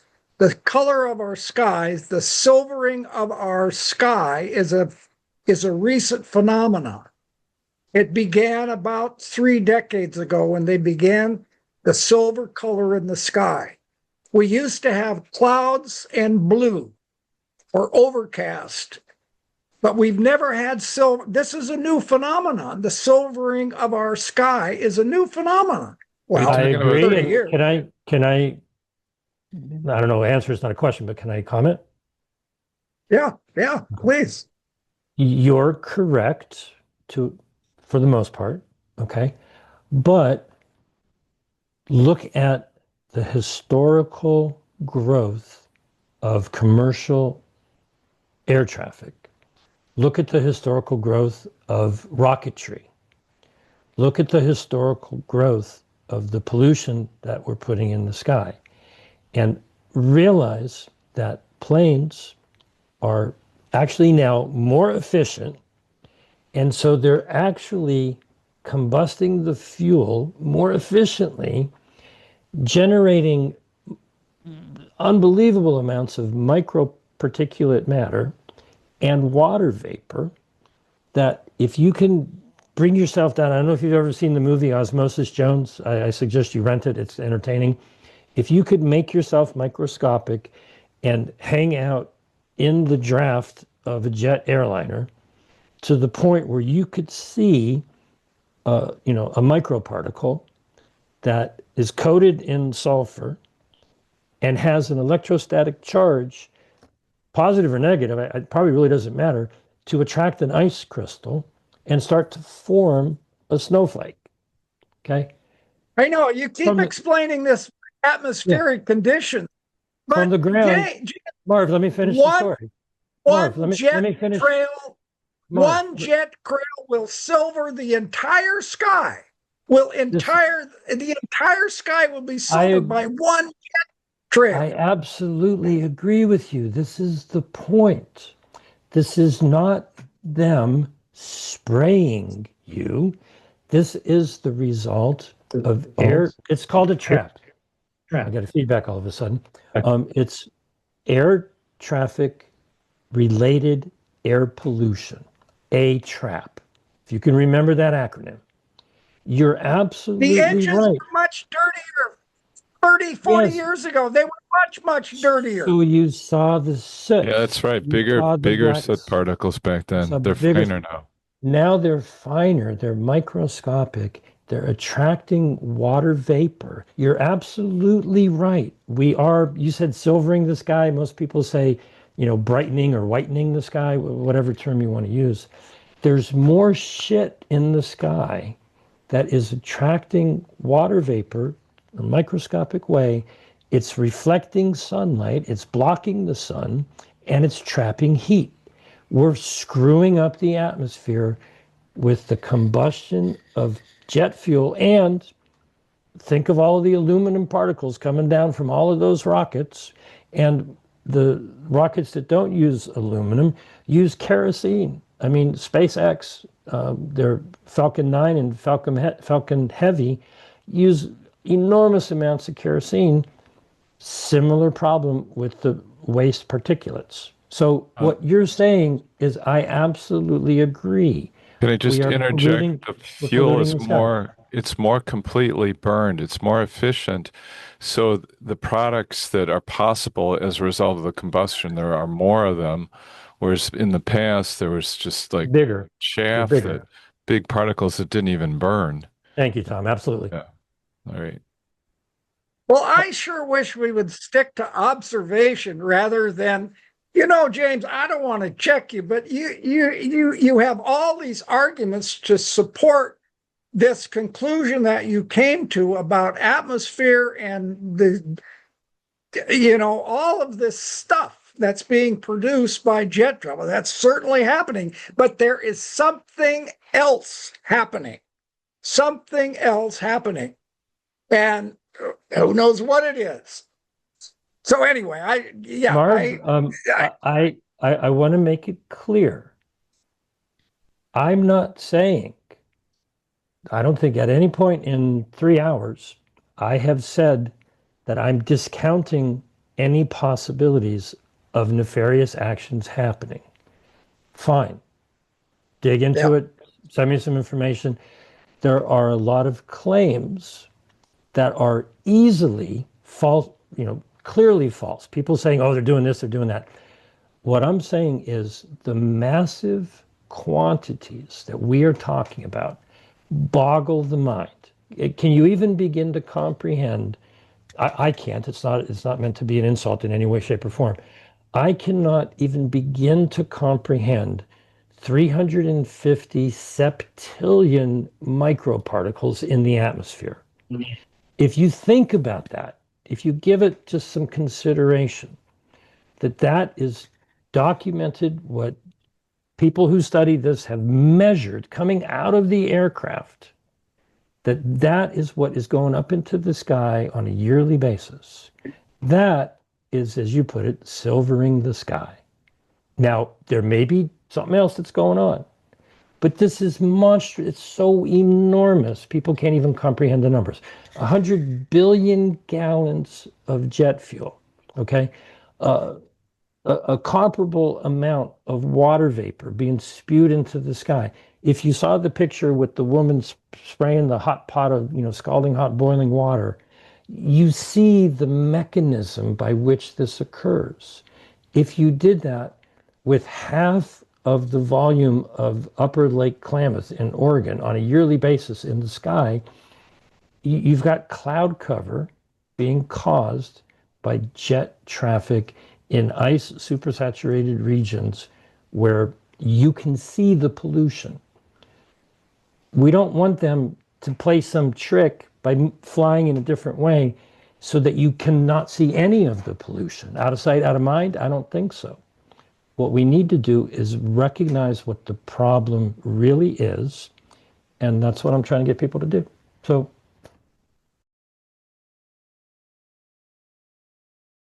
I'm pretty sure the vast majority of people here have not had a chance to look at, I just put back in the chat, just to repeat, because I said this at the beginning, projectinhumanity.com is the research on what I'm talking about.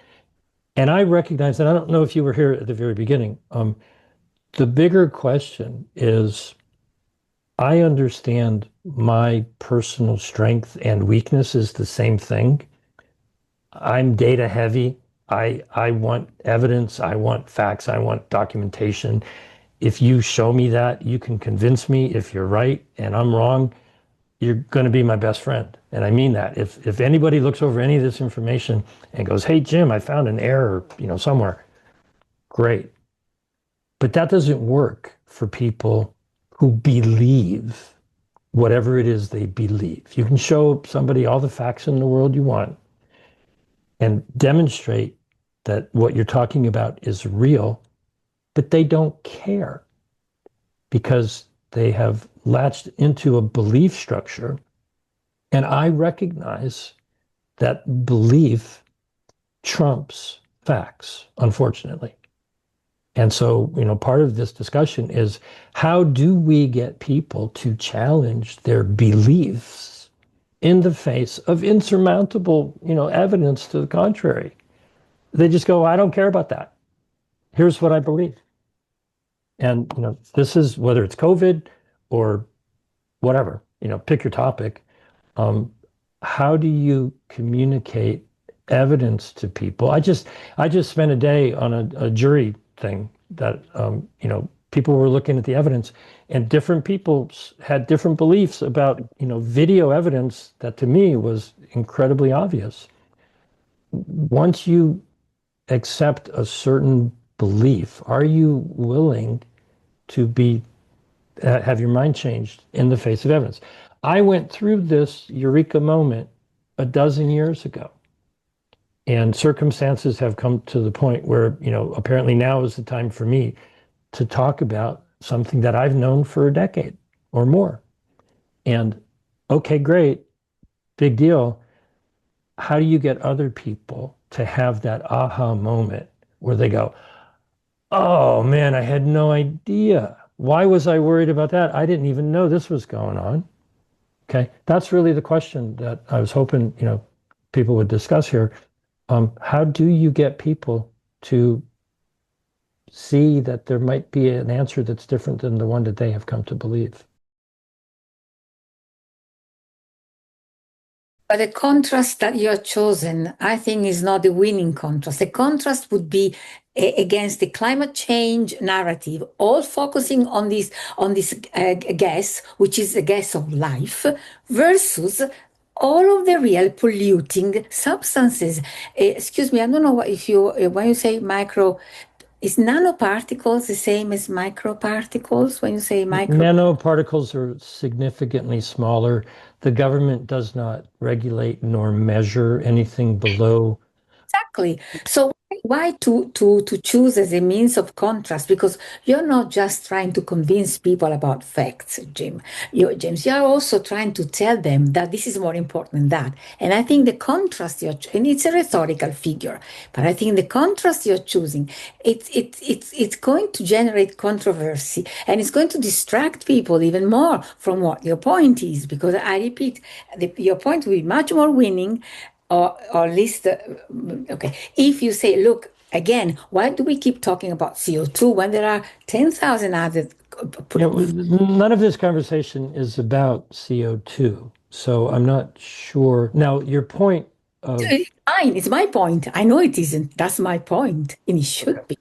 Or rather than contrasting the polluting a phenomenon with geoengineering. There's all kinds of government dashboards tracking consumption of CO2. They're shooting for net zero, all these municipalities. So there's money behind cutting back on CO2. James, Paula, let me see if I can comprehend what you're saying, because I hope I'm understanding, because I want to.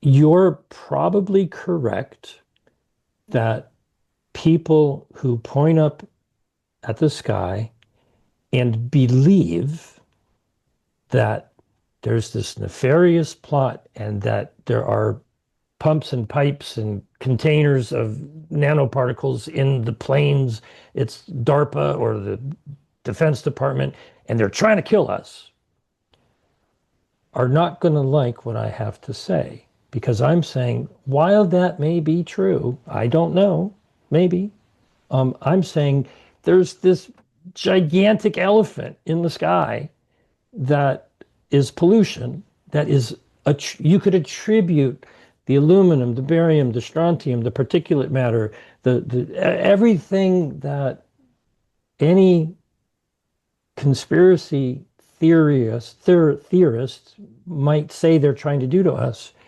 is demonstrably happening in pollution, okay?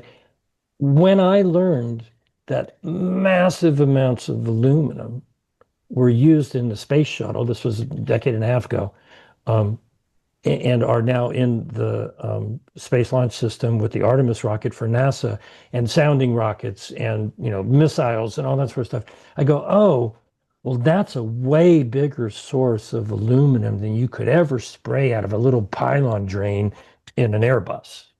Okay, so clearly people are ignoring the elephant in the room.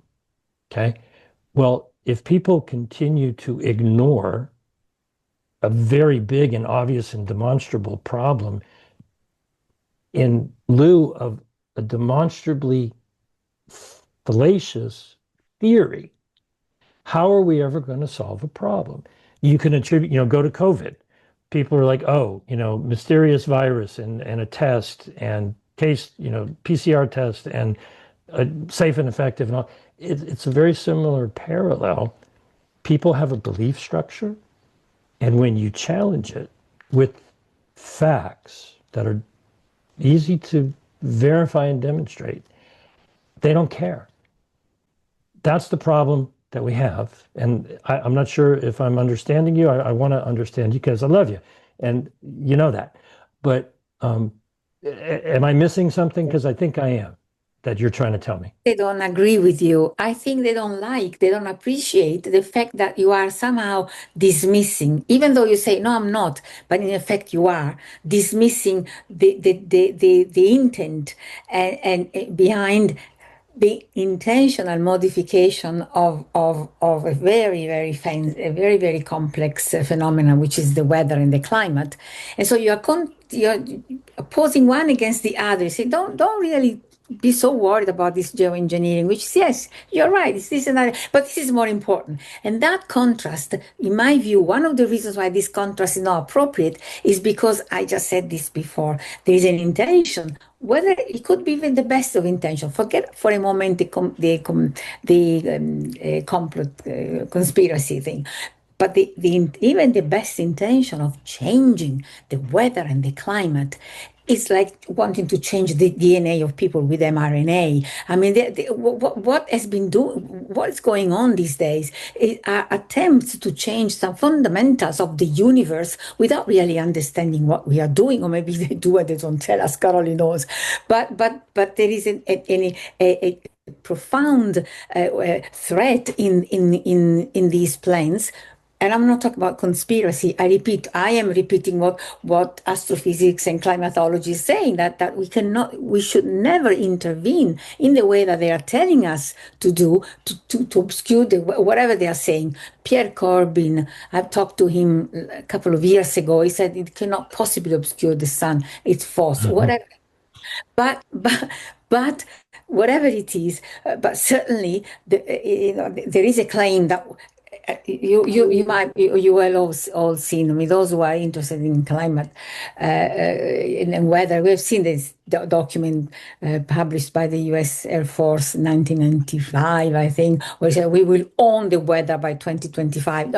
What I'm trying to say is that there is a real intent to, for whatever reasons, control the weather, control the climate, change the weather. And that is extremely worrying, no matter how many aluminum particles we have on air. I wouldn't compare that. That's what I'm saying. It's a contrast that it's going to raise people's eyebrows, because instinctively they feel that there is something extremely worrying and troubling in what's going on in the sky, which is of a different nature than pollution. It's something else. It's, again, modifying, changing something we don't understand. And HAARP, for example. Huh? Oh, what about HAARP? Dean Wigington talks about the introducing electrical energy into the atmosphere and so forth. Opposition, I'm sorry, because he believes that there is a climate change, which is the same as believing that tomorrow the sun will rise for us. This is it's exactly the same thing. I mean, what is this climate change he's talking about? The Earth will be 1 degree warm at the end of this century. So what? Okay, anyway. I said it. I'm sorry I had to say it. I'm going to nag you a little bit, because I'm still trying to comprehend the gist of your point. I'm not. I'm dense. Okay, take another crack at getting me to understand what you're trying to say, because in geoengineering, there is a plan to intervene in a very complex system, which is the weather and the climate. I very much am in alignment with what you're saying. I agree that. Okay, quite frankly, there are many plans, and the last article that I published early this morning, if you go to my Substack, there's actually a Zoom meeting. I don't know where you are these days, but it's going to be 7 a.m. in Pacific time. So if you're in Europe, that's a reasonable time during the day, where a bunch of Defense Department type people are going to be talking about their viewpoint on how, quote unquote, climate change and the potential for solar radiation manipulation plays into security, right? Which means Defense Department. Okay. So there's a meeting on Tuesday morning, my time, about people who are talking about that. Now, those types of ideas are certainly being discussed. Okay. Like, companies are talking about making vaccines for every disease, under the planet. What I'm saying is absolutely pay attention and push back. And in my view, there should be no weather modification of any kind allowed ever. There should be no stratospheric aerosol injection. There should be no messing with the atmosphere by, whatever means, if they want to spew sulfur dioxide or aluminum or diamond dust or calcium or whatever the heck else they want to spray. Those things should be completely and totally shut down. But the problem is a lot of people have been misled to believe that the things that you're seeing in the sky are those programs. And they're not. What you're seeing in the sky is pollution that is made visible by Mother Nature 5% of the time. And so people who are in an uproar about geoengineering are unaware that this pollution is doing accidental, unintended, covert geoengineering right in front of their faces. And people are saying, oh, it's not about the pollution. And I'm just saying, hey, the pollution is real and it's causing problems that you can't even begin to imagine. So stop chasing that. By all means, there should be no geoengineering. There should be no weather modification. I am absolutely 100% for having a worldwide global ban, anybody flying up that high with it. But wait a minute, Elon Musk is doing it every day. NASA's doing it every day. They're spewing garbage into the stratosphere and above that is altering our atmosphere. Now, people don't want to talk about that. Now, if they want to argue that I'm wrong and they're right, then bring the facts and bring the data. But they are conveniently avoiding a discussion of a demonstrable problem because they're being told it's not a problem, it's all Bill Gates. And I can't put up with that anymore. Bill Gates is a horrible human being, but the problem is much bigger than Bill Gates. And so I'm raising an issue that nobody, it's like, excuse me, the emperor has no clothes. So somebody's got to say it. Somebody's got to say it's pollution, people. Okay, and that's what I'm doing.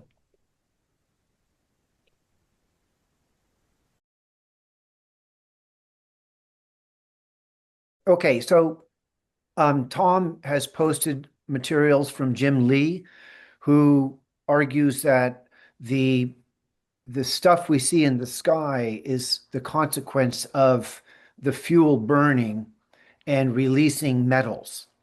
And one question I have is, since airplanes, jet planes are burning kerosene, which is a compound of hydrogen and carbons and sulfurs and these other elements that you've described, aluminum is not one of them. Well, to a degree, it is. No. If you looked at kerosene, there's no aluminum. There's no elemental aluminum in the kerosene compound. It's going to be C. No, okay. I understand, Chuck. Let me try to answer. You're correct in the hydrocarbon molecule that you're talking about, but in the distillation process, in a refinery, it's not so simple. Okay, and so it's an upcoming article that I have not yet published. I'll get moving on it and I'll get it out there. Jim has talked about it because it's an old article from 10 years ago. They literally have studied what comes out of jet aircraft. In the fuel itself, there is a collection of metals that are just in petroleum that are not distilled out. There's way too much sulfur. And, one of the arguments is that they should have ultra low sulfur jet fuel. They have ultra low sulfur diesel for trucks and such. But, that's one of the things that's coming, I believe, from Jim and Renette Senham to get the sulfur out. But then there's all these other metals. But then there's also metals in the additives that lubricants and de-icing and ice prevention and all that sort of stuff. But this study actually tried to break down where some of it's from the fuel, some of it is from the additives, and some of it is just frankly from the wear and tear. You've got explosions going on inside a combustion chamber, and you've got fans blowing through and particulate matter. So they did their best to try to identify, well, we think these are coming from the fuel, these are coming from the additives, these are coming from the wear and tear. In the grand scheme of things, that's not necessarily the biggest concern. It's the fact that those particles get wrapped up in like an onion, think onion-shaped graphene. The soot and those metals and sulfur all combine into these particulates, and that is exhaust that's invisible, but it tends to attract water, and given certain conditions, you can see the pollution. Most of the time you can't. And this is the difficulty I'm trying to accomplish of, hey, there's invisible stuff up there that I'm trying to get you to see. That you might zeolite. What are your thoughts about zeolite? Potentially, with many of the metallic particles, those things are all possible. All of the natural bodies detox systems. But I'll give you something that you might find surprising. Some people say that aluminum is toxic to everything, but if you look, you'll actually find that a lot of plants rely on the acidification of the soil with aluminum. It's one of the most common elements in the soil. And of all things, the tea plant, Camellia sinensis, is an aluminum accumulator. It requires aluminum to function and to grow. And that flies in the face of people who say, oh, aluminum's all bad. Okay, well, yeah, aluminum's bad in many, many ways. I'm not going to pretend to be an expert, but if you look into the growth cycle of the tea plant, and especially roots, it needs aluminum to grow. Now, I'm not saying we should, swap genetic material with the Camellia sinensis plant, but, open up the thinking in terms of, well, wait a minute, what the hell is really going on here? It's not just aluminum. It's a multitude of things that don't belong in the sky in a natural environment. And you can look at it, piece by piece by piece by piece, or you can look at the bigger picture and go, what the hell are we doing? And I'm just trying to get people to say, look, it's not what you're pointing at. It's the big thing that's staring you right in the face. But because it's invisible, you're being distracted by what people are telling you is visible. And it's not what you think it is. So I encourage everybody, dig through projectinhumanity.com. There's a play on words there, right? Humanity is in the middle of this project, and it's inhuman. So learn what you can learn from that. So one of the sites that Dane Wigington is all the patents that have been filed to do geoengineering, and it's all descriptive, and it's so. What do you say about the fact of all the patents, and that there is, I don't know how money is being made from this, but so what you're representing is that we need to pay attention to what I'm calling the effluents from all of the air. That is such a nice word. Well, I think it's poison. Now I have to look it up and make sure I'm using it correctly. I think it just means something that flows from something else. Oh, okay. So it's the detritus from civilization. Detritus is a much better word. Okay. So and that's what you're highlighting. You're not saying there isn't, secret government programs conceivably spraying, but I mean, it would be a national security matter and therefore a secret. So getting information on that is going to be difficult. What is your answer? What is your response just quickly to the claim of, well, there's all these patents. That's the tell. And there's two hands up immediately, and I'll weave my thoughts in, but go ahead. Certainly, there's hundreds of patents for that. Just because there is a patent that, I mean, try to imagine going into court. I actually had a wonderful experience this past week. I participated in a mock jury kind of thing. Okay. And so, when you imagine yourself in a court case trying to bring somebody to trial for whatever the heck the problem was, I'm not allowed to talk about that one in specific. You're like, is this an opinion? Or is this evidence of criminal activity? Would a patent show someone how it's possible?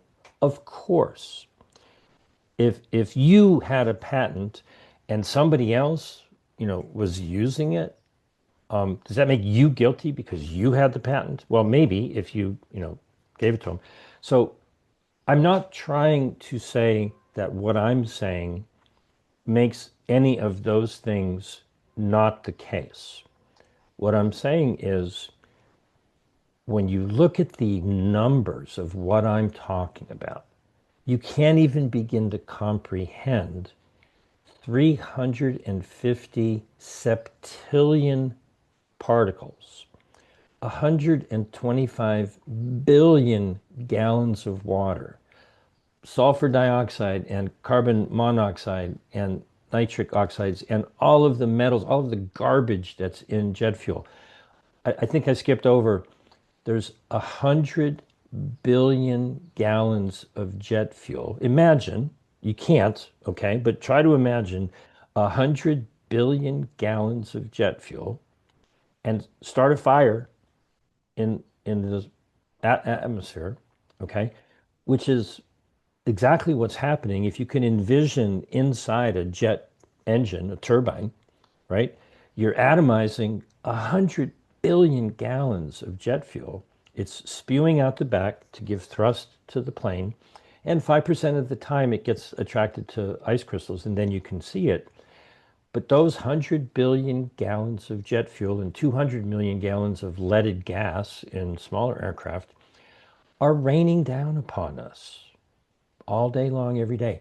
In the span of time that we've been chatting right now, y'all have been breathing that in. It's in the atmosphere that you're breathing in, diluted amounts. But here's a question for you, and not to sidetrack it, but it's a something to think about. Does anybody here know of a doctor who is qualified to diagnose someone who is suffering from dis-ease caused by nanoparticulates? I do want to ask this right quick. That's JB. Yeah. Hey, JB. Yep. Do I got an audio check? We hear you.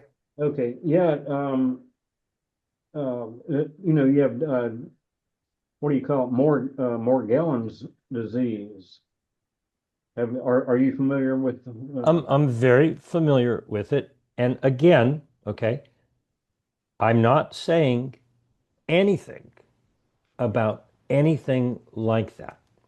Whatever you may know, have evidence about, believe about that, that's on top of what I'm talking about. What I'm talking about is, don't miss the forest for the trees. Okay, this is the elephant in the sky. This is monstrously huge. This is what causes the white streaks in the sky. Now, there may be some covert program spraying God knows what. I'm not denying any of that. What I'm saying is people are missing the big one. Okay, yeah, you can talk about Morgellons and fungus and bacteria, and there's all kinds of things that rain down from the sky. Okay, so, some of them are natural due to upwelling and all that sort of thing. I'm not saying, and again, I don't want to do double negatives, it's confusing. What I am saying is give some thought to the massive amount of pollution. I put some numbers on it. And when I threw it into ChatGPT and I said, hey, ChatGPT, I didn't say this is pollution. I said, if this was a geoengineering program, what might happen?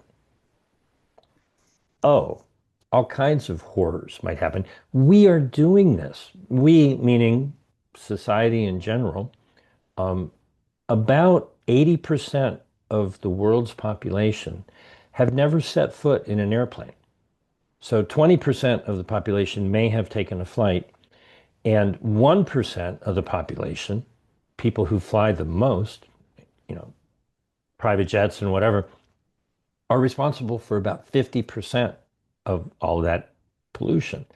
And so all I'm saying is I don't think anybody that I know of, really, I'm sure someone has ever raised this point.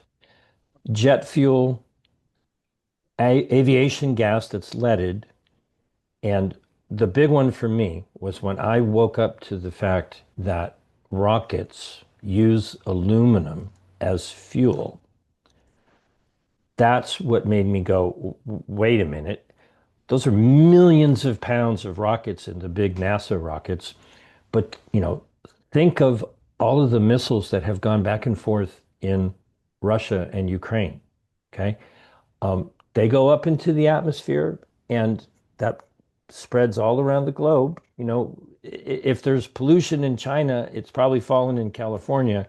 If we've got air traffic over the United States, it's probably not falling until it hits Europe. And all of the flights in Europe are probably landed on China. It goes around and around and around. But all of the rockets, think of how many rockets Elon has put into the atmosphere. And they're just getting started. They want to do more. There is zero regulation of the pollution caused by rockets. And the regulation for the pollution caused by aircraft is such that, let's keep it down. We don't want to see it.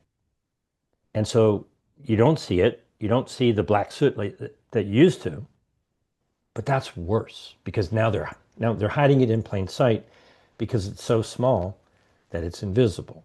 It's only visible when an ice crystal attaches to it because it's just so darn cold and so moist in a given region.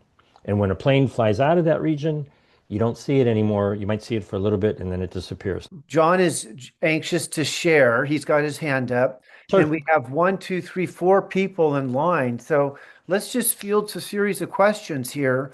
Starting, John, I hope JB introduced the Morgellons question. We can loop back around to that.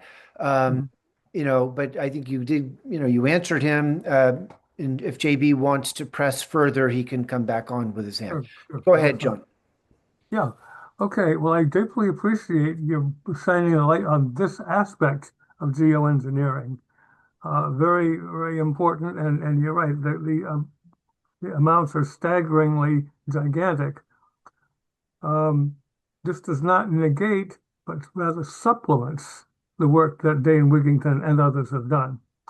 There's no doubt in my mind that there is an aerial spraying, which he has proven decisively in the work that he's done. I've seen on more than one occasion at the same altitude, two planes going across the sky, they're more or less in parallel, one of which has the normal contrail, which, as you say, is the what you see with water vapor that condenses due to the cold. I mean, that's the standard water vapor that we call contrails. And that dissipates about 20 plane lengths behind the plane.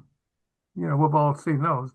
The other plane, and which I've seen many times in other occasions, it billows out and it does not dissipate at all. It just hangs there for hours and hours.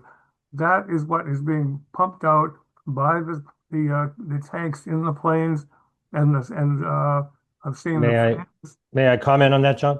Almost. Okay. And so there's no doubt in my mind. And when there's a gap, that means that momentarily when you're seeing this, it goes on and then there's a gap for a few seconds. That is because they're probably switching from one tank to another, and there's a temporary, and I've seen that too, when there's maybe a 3-4 second gap and then it starts up again. So that's easily explained by, mechanism within the plane as far as how it's dispersed. And Dana's also even gone up with planes behind these planes and taken air samples. He's done ground samples that's proved these are thousands of times beyond the normal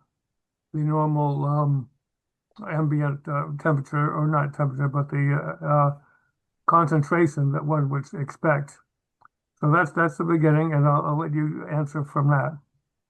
Okay. Okay. That is the first two parts of the confusion. Okay. Now, while it is certainly possible that there could be a plane that has tanks in it and it is spraying something, I want to see if I can get you to comprehend that the more likely scenario that you're describing is got nothing to do with what's coming out of the plane. It has everything to do with the atmospheric conditions. If the atmospheric conditions in an ice supersaturated region are such that it's very, very cold and very, very moist, when a plane goes through that region and it spews out more particles and more moisture, it triggers this supersaturation and it forms ice crystals, and it will continue to grow. If it continues on and there's a different area of the atmosphere that is still cold, but a little bit less moist, for a short period of time, that concentrated moisture coming out of the plane, you'll see it to be visible. I don't like the term condensation trail or chemtrail. That confuses people. What you have to realize is that if the conditions are such that it only temporarily is visible, and then the ice crystals sublimate off, most people think of it as evaporation, but it's really technically sublimation. What you're seeing is the plane's exhaust that is going through a certain segment of the atmosphere that is conducive to taking that exhaust, and Mother Nature makes it visible for you. But there are other areas above or below as that plane is going up. Now, when you're looking from down below and you're looking at two planes flying, unless you went on some flight tracker and determined that they, yes, were in exactly the same height and so forth, one of them could easily be higher and the conditions are different. Now, this is the confusion. One way to determine, and now it's not the only way, if you had a zoom camera and you could look at it really closely, and it's very easy to see this in photographs, but people have never been told to do this. If you've ever watched crop dusting, spraying pesticides on crops, you can see the many, many nozzles that are on the plane. And sometimes you can see a nozzle where people are in a flight and they took off and something happened and they had to turn around and land, and they're dumping fuel, and people will take a picture of a nozzle and they see this white thing coming out. If somebody was spraying something, whatever it might be, some particulate or some fuel, you could trace that line all the way back, and if you can see the nozzle, you can see it coming right out of the nozzle. If you go back online and you look at close-ups of what are called chemtrails or contrails or whatever, what you'll see is that about the length of the plane, it varies, you won't see the ice cloud immediately coming out of the engine because it needs to cool down and the ice needs to be attracted to the exhaust. And so one way to determine, now it's not foolproof, but it's pretty good, is if you can clearly trace a trail of something all the way back directly to a nozzle, right? then either some fuel is being released or something is being sprayed. But if what you're looking at, if there's a gap, that's the jet exhaust, and it takes time for it to cool down. You can see the perturbations, like the heat waves like you see on a mirage or a desert or something. As it cools down, you can't see that it's a white trail or being sprayed, but then the white continues after. And you have to understand that if the conditions are such that it's not conducive to make that ice cloud grow, it'll fade away. Now, I watched a plane go across the sky yesterday and today. We saw the trail be made continuously all the way across the sky, but above a certain height, because the plane was taken off, it continued to make that trail, but then part of that trail just disappeared. That's because the conditions essentially, I don't want to use the term evaporate, it's really sublimate. And so again, James, let me interject right now. So let me John, go ahead, respond, John. real briefly. As when this is going high as 38,000 feet, the temperature is about 65 degrees below zero. That's what it is. And it's going to, whether it's 60, 65 or 62, that's not going to make any difference at that kind of temperature. So I don't buy it. I don't buy it. Well, you can not buy it. That's fine. But let me give you a little bit more information. Well, James, please. Okay. Chuck, let me answer. Let me answer this question. I'll be here as long as people have questions. I'm not running away. It's not just temperature. It's humidity in relation to ice formation. Now you can go on windy.com and you can put in a plug-in and you can see what the temperature is any given place you want to look, pretty much in the world. And there are regions that are clearly documented because they do tests twice a day. They send up weather balloons.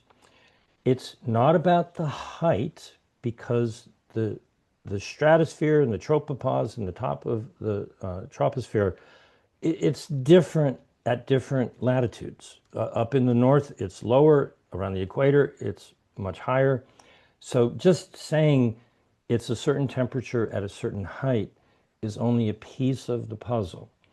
If you actually study the science, if you actually look at the meteorological data, there are specific regions that are conducive to the creation of ice clouds. They're ice supersaturated regions. If you don't believe me, what we're dealing with is belief. And I don't try to change people's belief. I'm trying to present logical, reasonable answers. Now, if you believe that somebody is spraying something, I'm not going to try to change your mind. But I don't think you're denying that pollution is coming out of the jet aircraft. So let's find a place where we can agree, which every jet, every aircraft, every day, whether you see something or not, if you look up in a blue sky day and you get your binoculars and you see a jet aircraft going across the sky, I'm saying that, people may call that a no spray day, but it's not a no spew day. They're spewing crap every day. That's where we're in agreement. Okay, let's work with that agreement because that's what I'm trying to say. And I appreciate you giving me the time to work through that. Thank you, John. If you got more questions, by all means, go ahead. Well, let's go. There's a lot of hands up, so thanks, John. Roy, please ask. Yes, I don't have any doubt there's all the pollution you talk about exists. I don't doubt it at all. But you said several times there may be chemtrails, there may be geoengineering, and it was sort of, well, maybe there is. I guess I've never, I don't follow Dane Wigington. I did watch the movie a while ago. I've seen him pop up from time to time. I've seen him pop up being interviewed by people I highly respect. So he gets a little bit of shoulder rubbing respect on that account too. But also, he seems to be quite exceptionally well informed about scientific matters, at least to the extent that you are. And I would just think that when you're saying maybe there is this and maybe there is that, that might be a little overly dismissive of Wigington and his perception of what's going on and his documentation of it. But my question is, how do you account for the regularity, the geometric regularity of the crisscross patterns that we see in so many photographs of what are claimed to be chemtrails? It's not just planes flying; it's planes flying in patterns. So what do you make of that? If you could envision in a really a two-dimensional space, but obviously it's three-dimensional, and we saw it just the other day. Have you ever seen a plane trying to land with a crosswind? Not that I remember, but Okay. If you could imagine, many aircraft, when they take off, in an ideal world, they take off into the wind. Okay? If you're taking off with the wind, it's hard to get enough lift. If you're taking up with a crosswind, it's trying to tip you over. If you've ever seen a tractor trailer tipped over, on a highway where it was very, very windy. So as a plane is either traveling through the sky or taking off or landing, they're headed in a certain direction. And if you just think of the airport, they're either taking off or they're landing on a runway. The runway is in a given direction. So any plane taking off is going to be going in the direction, and the one that follows it is going to be going in that same direction. The one that follows it is going to be going in that same direction. Same with landing. If there's a crosswind, 5 miles an hour, 10 miles an hour, 2 miles an hour, whatever it might be, okay? Whatever trail of pollution they emit as they are taking off or landing, it's going to move over however much it moves over by the crosswind. Sometimes you have crosswind, sometimes you don't. And you have regular spacing of the planes, 4 minutes apart, 10 minutes apart. Exactly. And so there are highways in the sky. I mean, there's planes that go from north to south. There's planes that go from east to west. And there's planes that go northeast and northwest and every other direction you can imagine. When those planes are crossing the path of another plane, it's not necessarily that. Now you can find some planes that maybe they are doing weather modification. You can go on a flight tracker and you can find a plane that goes like this, right? And you can file its track. That's suspicious. That's likely some kind of weather modification or some kind of testing or whatever. But the vast majority of the crosshatch or whatever pattern it is you see in the sky is just the traffic. There's 100,000 flights a day worldwide. I think it's like 20,000 in the United States. They're going from east to west. They're going from north to south. You have to look at where airports are and where the air traffic is. Yes, it appears to be a grid pattern because at that level that they are flying, whatever flies through there is going to leave a trail of pollution, and a big part of that is water vapor. And if the conditions are right, it's going to show as a line, and then it'll spread or it'll dissipate. Or more than likely, what seems to be happening for the most part, it'll be somewhere in between, and then it's just a murky haze. But that's not it's not likely to be spraying of some toxic compounds. It's spewing of enormous amounts of pollution. All of the metals that I mentioned are naturally found in petroleum products. And just think about it. If you're burning jet fuel at 35,000 feet, where are all those metals going to go? They're going into the exhaust. So if you have documentation of something being sprayed, I'm just saying that all of the numbers that I put in this information are in addition to whatever covert operation some Bill Gates or government or whomever might be doing.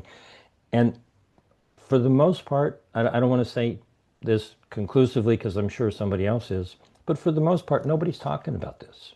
This is enormous. And if you have ever lived near an airport, you'd know what I'm talking about. When I first moved out to LA, I didn't know what I was doing. And I lived in El Segundo between a water treatment plant, LAX airport, and a petroleum refinery. Okay. We are polluting the skies to a degree at an elevation that, for all intents and purposes, the infamous they, people who are studying this and reporting on this, they refer to it's called ATRAP, air traffic related air pollution. Okay. They refer to that as accidental geoengineering. They're polluting the skies to such a degree that it actually is changing the conditions of the atmosphere.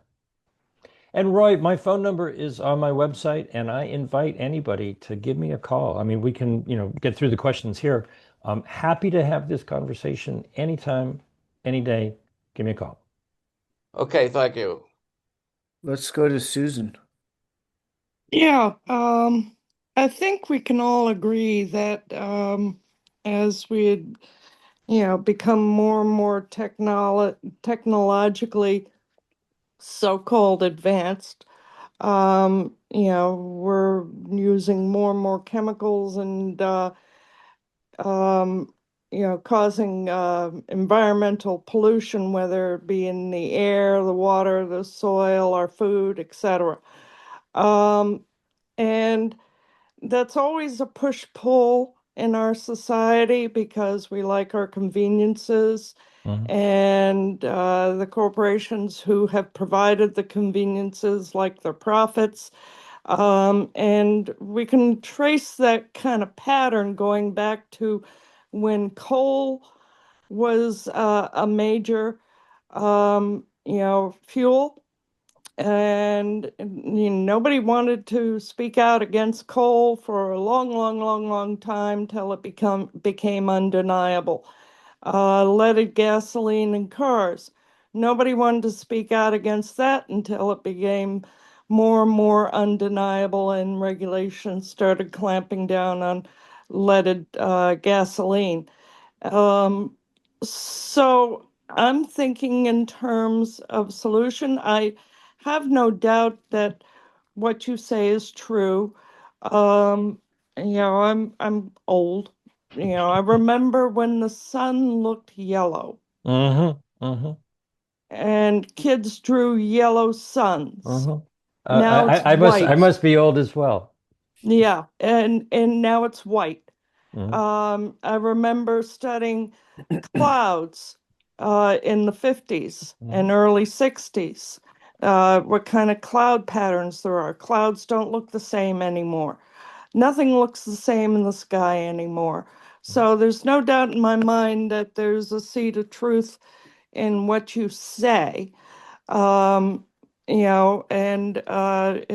if there's spraying stuff too, that's the tip of the iceberg. But we really need to talk about what is regularly happening every single day, every single flight into the atmosphere, doing what it's doing to our atmosphere and what we're breathing in, what's settling on our soil, into our water, etc.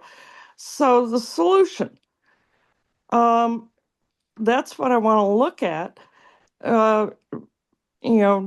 Do we increase regulations like we had to do with gasoline for cars? What are we looking at for solutions?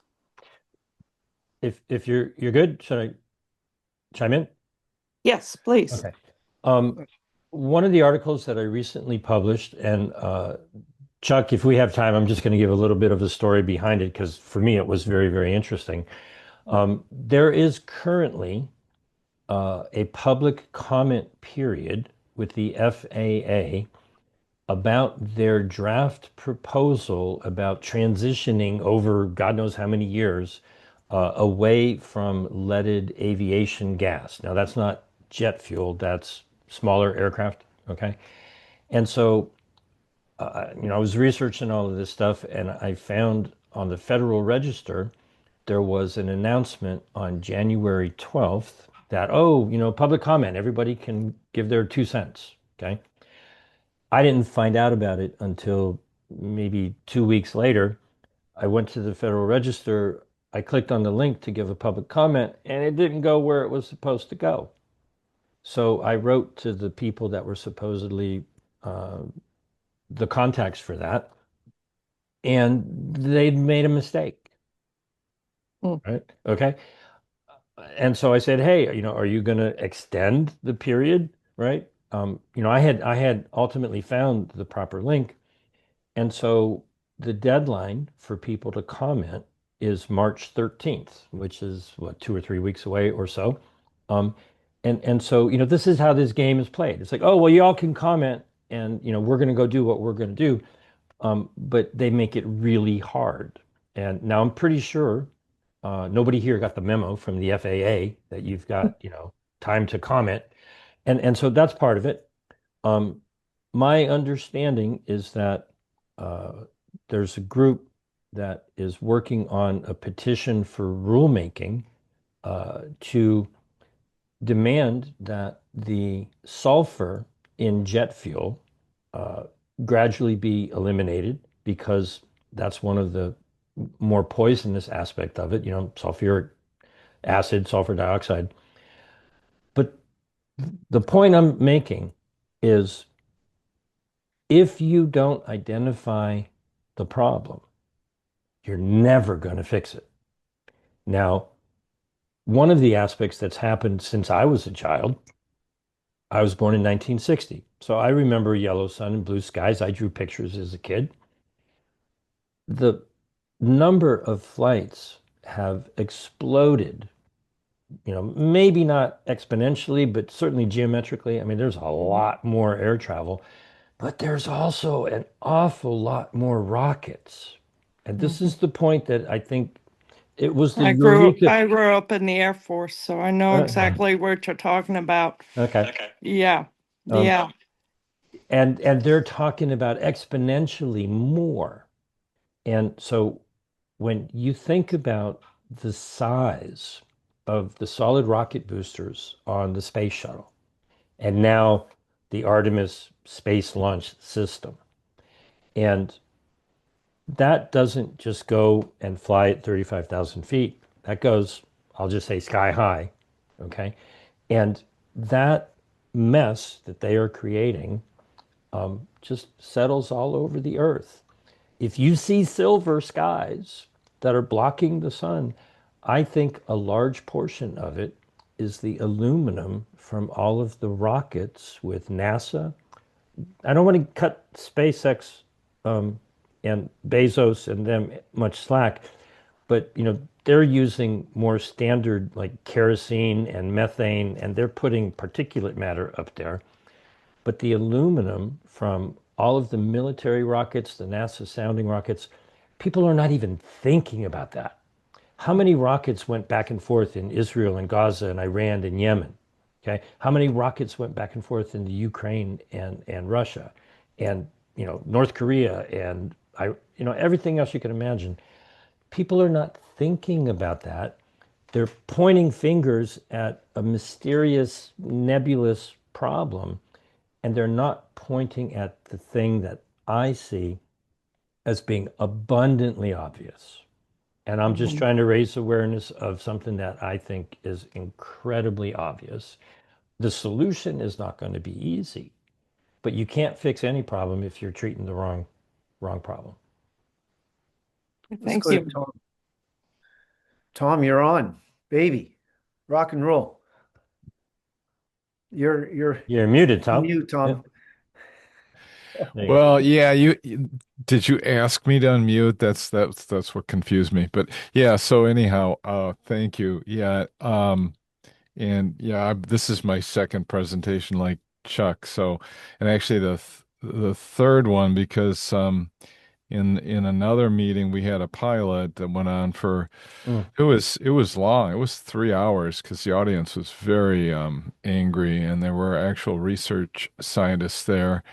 And this pilot he argued that the turbofans have gotten so much better, and you and I agreed in the last meeting. I guess there's less soot and there's more of these less than 2.5 micron particles, and then there's something called a higher bypass ratio, and so the new engines tend to create more contrails. And in the chat, I showed a picture of a 707 and an Airbus. And the 707 is a really old plane, and it has no contrails whatsoever. They're at the same altitude, one's out in front of the other. And the other plane, the new plane's got these huge contrails.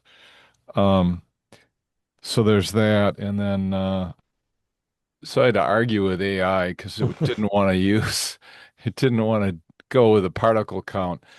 But look at coal-fired power plants per year.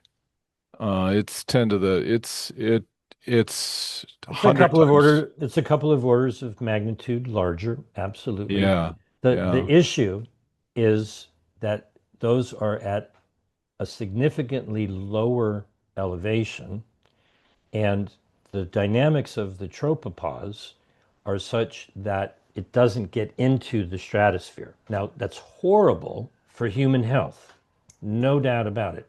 It's a bigger problem, no doubt about it, but it's not being deposited in the stratosphere.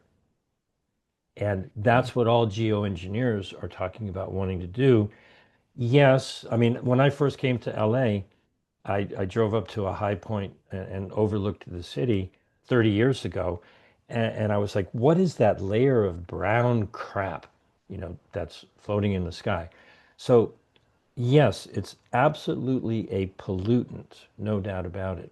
But the coal-fired plants are not necessarily going into the stratosphere. They're harming our health, they're polluting our land and everything. And if it rains and you take a measurement of the rain or the soil, all of the things that you have here, aircraft and coal-fired power plants and cars and trucks and all that, those are things that are going to be found in the rain. What I'm talking about are scientists who study the stratosphere, and they are finding onion-shaped particles that are graphene in the shape of an onion, which is clearly coming from jet exhaust, in the stratosphere at levels that are essentially blocking the sun. So this is how all of this information gets convoluted. Tom, I'm just going to ask you a hypothetical question. I don't mean to put you on the spot. Right. If it rained and you went outside and collected that rainwater and took it off to be tested, could you conclusively say that that came from aircraft that was spraying something? Or would you have to consider, well, it's a mix of all of the things that you have listed there? Yeah, that's pretty obvious, a mix. Well, but the sheer magnitude's interesting. Look at the forest fires. They're the biggest. I didn't realize that. Well, if I may. Mm-hmm. Now, again, this is totally theoretical, totally hypothetical, totally, just you and I having a conversation. If all of these rockets are up in the stratosphere, releasing aluminum, and it's falling down to the ground level, it's landing everywhere, including the forests. That's pretty darn incendiary.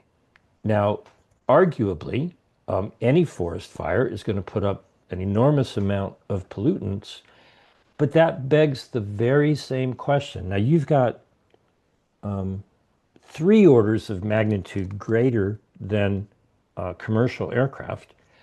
You would have to determine that any rain that you collected has to primarily look at forest fires, okay? Look at cars and trucks and coal-powered plants and chemical refineries and all that sort of thing.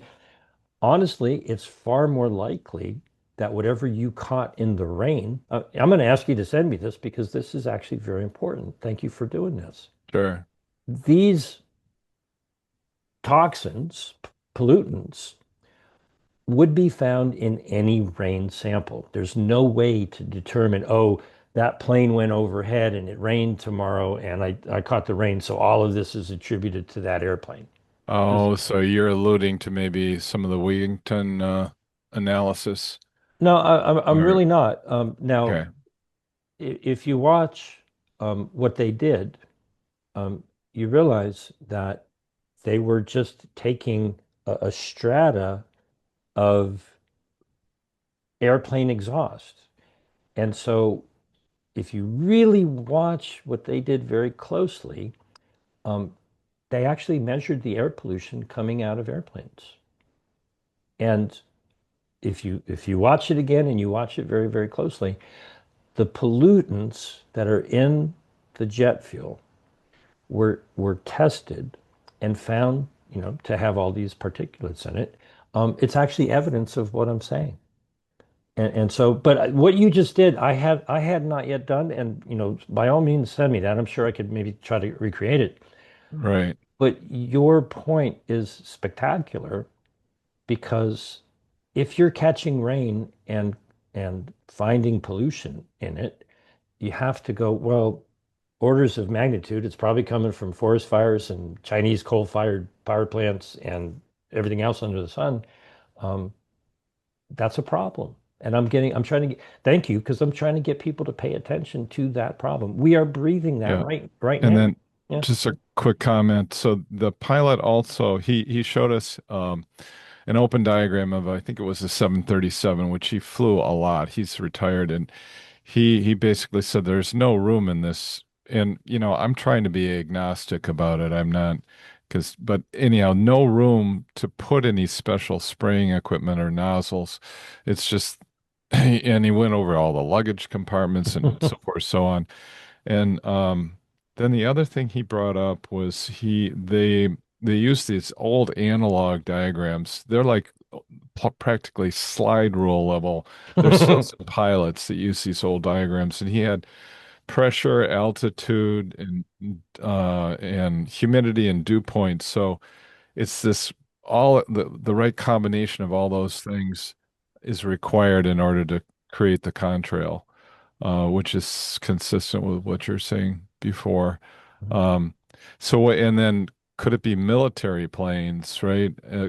All of these things could be. I'm not, I am 100% no hesitation, no reservation. There should be zero weather modification. There should be zero geoengineering. There should be zero allowance for anybody purposefully spraying anything in the sky, period. That won't fix the problem because the pollution is a natural, I don't say natural, it's an outcropping of the fact that planes are burning jet fuel while they're flying across the sky. And 5% of the time, Mother Nature says, hey, look at what's going on up here, right? By attaching some ice crystals to it. The next time you look up in the sky and it's blue, get out your binoculars or whatever you might have and see if you can find a plane. The planes are still flying. The pollution is still being spewed. It's just that the conditions are not right for you to notice. Let's go to Ellen. Thank you. Okay. Thank you. This is very, very interesting. And I guess my first question was going to be, but then I have another comment I wanted to make. I got time, so take your time.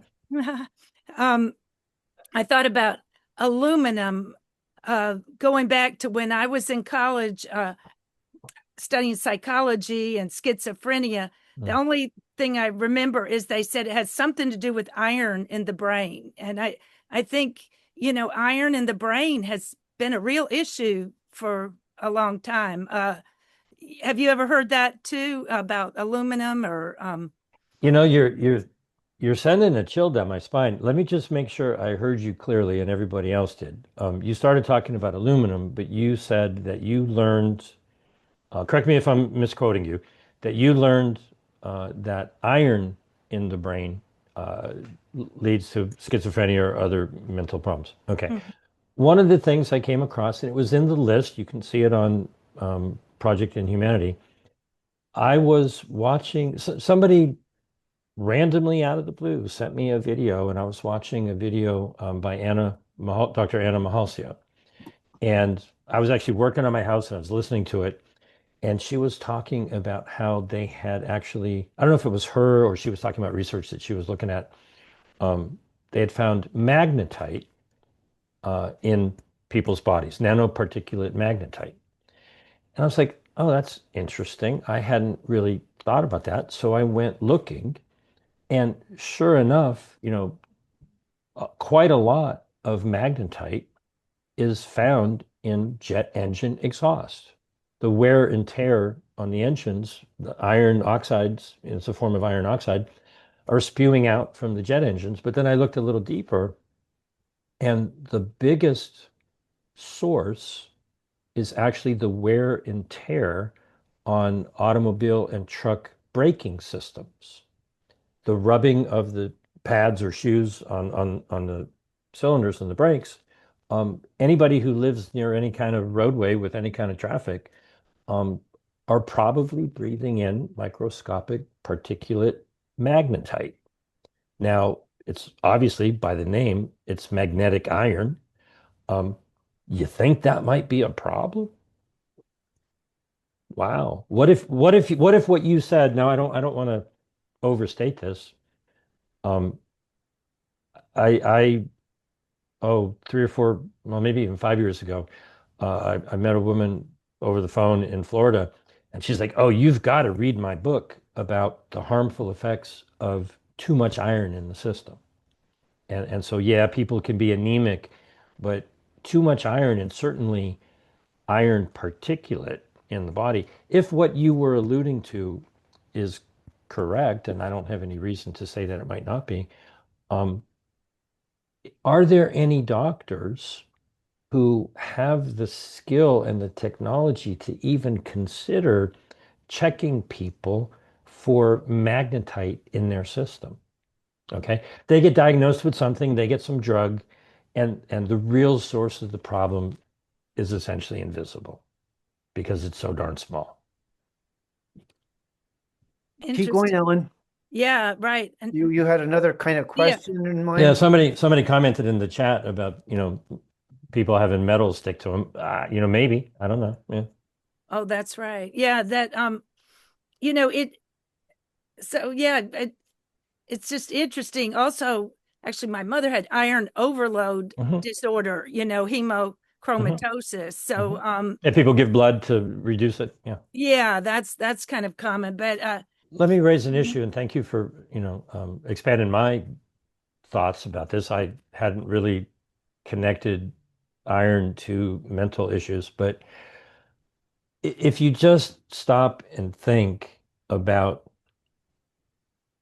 in the evening or maybe in the morning when the sun is low and maybe it's dark in your room and a beam of light is coming through, you can see all kinds of particulates floating around, dust or dust mites or whatever the heck it might be.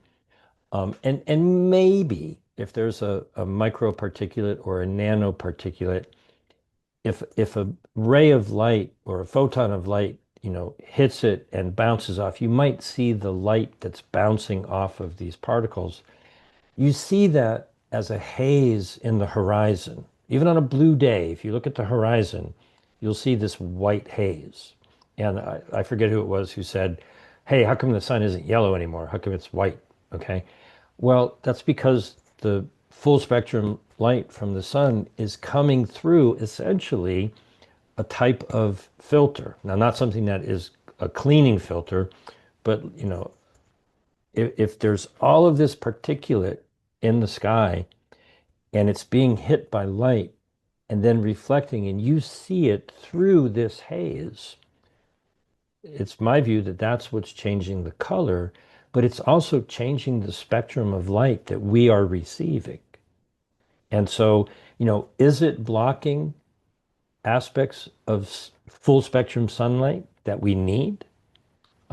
Is it absorbing and re-radiating that spectra in a different pattern? I mean, nobody's even talking about that. And so all I'm saying is aviation and rocketry are monstrously polluting our skies. If you're testing rain, and Tom, thank you so much. You really, I'm going to be up all night working on what you just did. If you test rainwater, you have to look at the whole picture. It's like, well, you can't break it apart and go, well, it's because that plane flew by. What about the truck and the car and the bus and the forest fire and the coal-fired plant in China and Elon's rockets? And it's a freaking mess. Just recognize that the rain that's coming down, I live in Los Angeles. Most of the weather at night when it's cold, water condenses on our car. And it's covered in crap every night, every morning. When we wake up, the water then evaporates and all of the crap is there. Can I say that's from the planes? Can I say that's from the buses or the trucks or the forest fires? It's all of the above. And all I'm saying is that nobody's talking about this. They're talking about, pointing fingers at Bill Gates or whatever. He's a horrible guy, but there's a much bigger problem that we're ignoring. And Well, yeah. Yeah, that kind of gets into the other question or issue. Is my theory, the question is, how can we get like this to be a hearing at the UN? And it seems to me, actually, I'm running for Congress, and it had come up, what do you think about carbon or global warming? And I said, well, it seems to me, there is an aspect in which it's a hoax. I only had 1 minute, but that there's something about pollution, that we need to look at. And I think what's great about your hypothesis is, let's get at what it really is. And the science, and I'm surprised. Have you not given any more? I mean, we have to get at regulations, but we have to regulate the right thing. And I wonder if they create the carbon and global warming that is a deliberate disinformation to keep us from identifying the real threats. Let me go a little step further, okay? I don't like to use the term they, okay? It's a little too vague, and I'll give credit to the Last American Vagabond. I think he came up with the hierarchy enslaving you. That's the acronym THEY, okay? But there are, amongst the powers that be, amongst the people in the aviation and regulation, I mean, they know all of this. I'm not saying anything that they don't know. It's gotten to the point where they're looking at how can they take what they call accidental or unintended geoengineering, right? Hey, take 100,000 airplanes a day, 40 million flights a year, and burn 200 billion gallons of jet fuel. Let's see what that's doing. Learn from it, and go. Oh, I kid you not. This is what they're talking about. They're like, well, I'm really not making this up. Okay, this is stuff that they have published. If we make more visible trails during the day, the ice crystals will reflect some sunlight. That will be cooling. Mm-hmm. Then if we take one of these patents that somebody mentioned and we inject what is essentially rain-inducing compounds, silver iodide and bismuth triiodide, cloud seeding compounds. If we spray those into the trails that would be produced at night, we would dissipate those clouds, because those clouds add like a blanket effect and they warm the climate. So they're like, let's use jet aircraft to modify the climate. Okay. They're seriously talking about this. They have AI tracking all of the data of the atmospheric conditions. And they're saying, well, if it's daytime, let's go make some visible clouds. And if it's nighttime, let's avoid that and spray some stuff to dissolve the clouds that we just made. That shows intent. Mm-hmm. And that is regulated. Okay. They don't have a different terminology for geoengineering and weather modification. It's all kind of mushed together. And if any company wants to do weather modification or geoengineering, they report it. And there's thousands of things that are on the EPA's website or, where it's all reported. What they're talking about doing is taking every airplane, every flight, and adjusting its route to alter the climate. So they know that they are currently having an impact on climate and weather, and they want to quietly use that knowledge to make changes to the weather. I think that is covert geoengineering. And it's enormous because there's 40 million flights a year.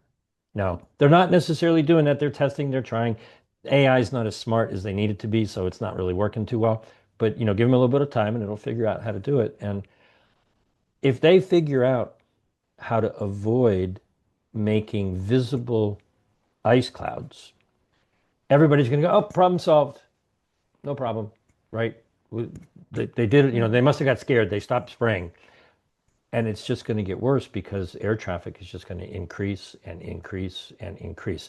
Thank your lucky stars that they do make some visible ice trails, because it's what alerted you to the fact that they're polluting. Mother Nature, when it reveals that to you, is doing us all a big favor. If they figure out how to hide them, then we're really screwed.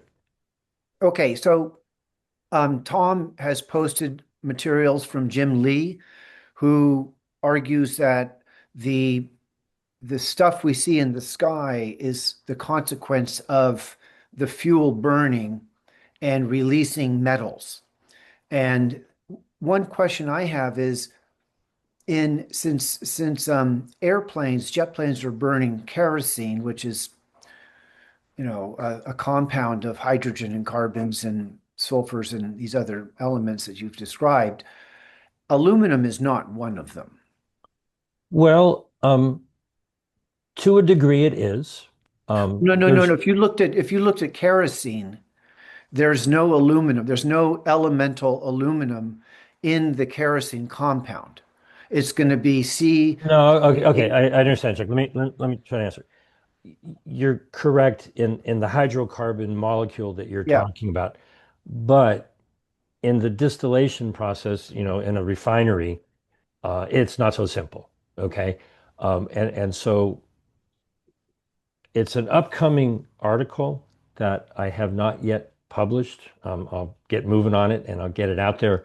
Jim has talked about it because it's an old article from 10 years ago.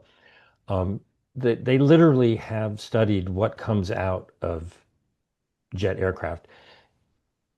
In the fuel itself, there is a collection of metals that are just in petroleum that are not distilled out. There's way too much sulfur. And, one of the arguments is that they should have ultra low sulfur jet fuel. They have ultra low sulfur diesel for trucks and such. But, that's one of the things that's coming, I believe, from Jim and Renette Senham to get the sulfur out. But then there's all these other metals. But then there's also metals in the additives that lubricants and de-icing and, ice prevention and all that sort of stuff. But this study actually tried to break down where some of it's from the fuel, some of it is from the additives, and some of it is just, frankly, from the wear and tear. You've got explosions going on inside a combustion chamber, and you've got fans blowing through and particulate matter. So they did their best to try to identify, well, we think these are coming from the fuel, these are coming from the additives, these are coming from the wear and tear. In the grand scheme of things, that's not necessarily the biggest concern. It's the fact that those particles get wrapped up in like an onion, think onion-shaped graphene.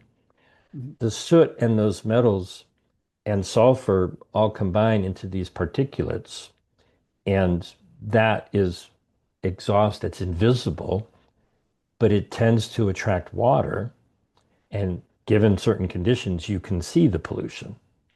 Most of the time you can't. And this is the difficulty I'm trying to accomplish of, hey, there's invisible stuff up there that I'm trying to get you to see. Yeah, question is, James, Mhm. thanks for your work. Tennessee passed a bill, I guess, a year ago about this. Mhm. Does it have any teeth? And do you think it's possible at the state level to discuss what we're talking about right now and derive regulations accordingly? It sounds like a huge task, no? I'll repeat what I said a couple of times. I'm here to support anybody, anywhere, at any level who says there shall be no weather modification at all. There shall be no geoengineering at all. So kudos to them for doing that. But that's not what I'm talking about. Okay? That's not going to change the pollution coming out of the jet aircraft. That's a federal issue. It's a global issue. Okay? There's a bill that got put out there. I wrote an article about it.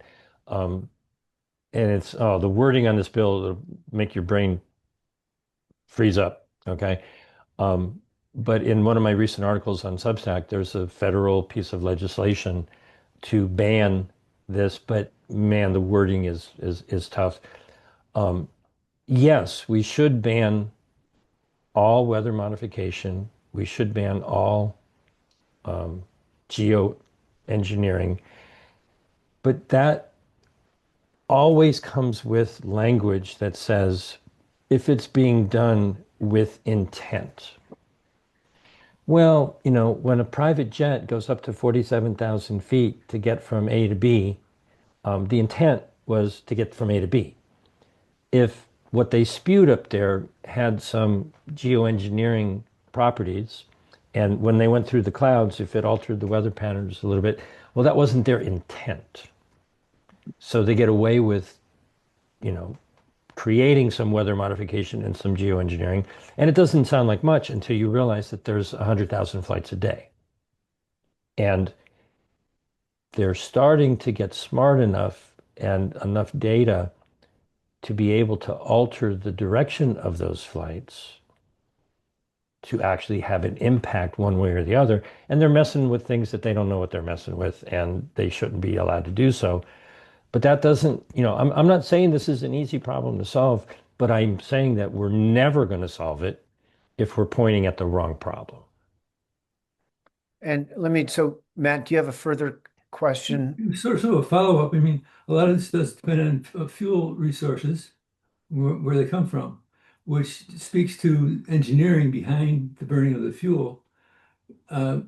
Changing that kind of a paradigm, I think, is only possible if we would somehow get hearings again on UAPs, unidentified aerial phenomena, and the number of military people who came forth in hearings two summers ago, I think, was phenomenal. I don't know if you saw those hearings or not. I saw some, yeah. It's incredible how much evidence there is about these technologies that have been bought and with taxpayer money in the black budget, 50 to $100 billion a year. And all of a sudden, after those hearings, there was radio silence, pretty much. Let me be goofy for a moment, okay, just to be playful. Would it be better if we could have, lost in space, spaceship or some kind of classic UFO launching Elon's Starlink satellites into space instead of the polluting rockets that he's using, would that clear up the skies a little bit? Yeah, but then you got Starlink all over the place. The point is, there may very well be technologies that allow for flight and rocketry that don't pollute the sky. And yes, if they're hiding that stuff, why? Well, they're making a bunch of money. But coming down, to Earth, really, if people think that what they're seeing in the sky is something other than what it actually is, and they are taking action to stop it, and those actions don't stop it, like Tennessee's action didn't change the level of lines in the sky. In Florida, same thing, right? Hey, I thought you guys, stopped chemtrails. No, you didn't stop planes flying through ice supersaturated regions, spewing out tons of water vapor, making ice crystals that you could see, because that's not considered geoengineering, that's aviation. And you didn't stop the Artemis rocket. Stay tuned, they're going to launch soon. Watch it lift off. You'll see white billowy clouds. Everybody will go ooh and ah, but you're going to know that it's spewing about 1 million pounds of aluminum into the atmosphere because now you've been made aware of that. When I was made aware of that almost 15 years ago, I was like, oh my God, that's a crap load of aluminum. No wonder the forest fires. You're raining down rocket fuel on the world. That can't be good, but people aren't making the connection. And so all of the metals that they might measure are coming again. Tom, thank you. You really did open up my head a little bit. Think about every volcano that has ever, blown its top, every forest fire. We don't think about it, but that's all in the rain that people are measuring and saying, well, they're spraying us. Well, okay, maybe they are spraying us, but it pales. I mean, the orders of magnitude, I think Tom recognizes the numbers. They're gargantuan. 10 to the 27th power. Man, you can't even comprehend that. There's no way you spray that much out of an airplane. Okay, it's astronomical, it's geological, it's planetary, it's enormous. And so as long as people are pointing at the wrong boogeyman, they're not going to be paying attention. And all I'm trying to say, and thank you so much, and then we still got more questions, but thanks for the opportunity to just try to. I hope people can have the eureka moment that I had 15 years ago. Look through the information on Project Inhumanity and realize that that is what we are currently doing to ourselves. And it's not easy to fess up to it. It's harder to fix it, but it'll never get fixed if you're pointing somewhere else.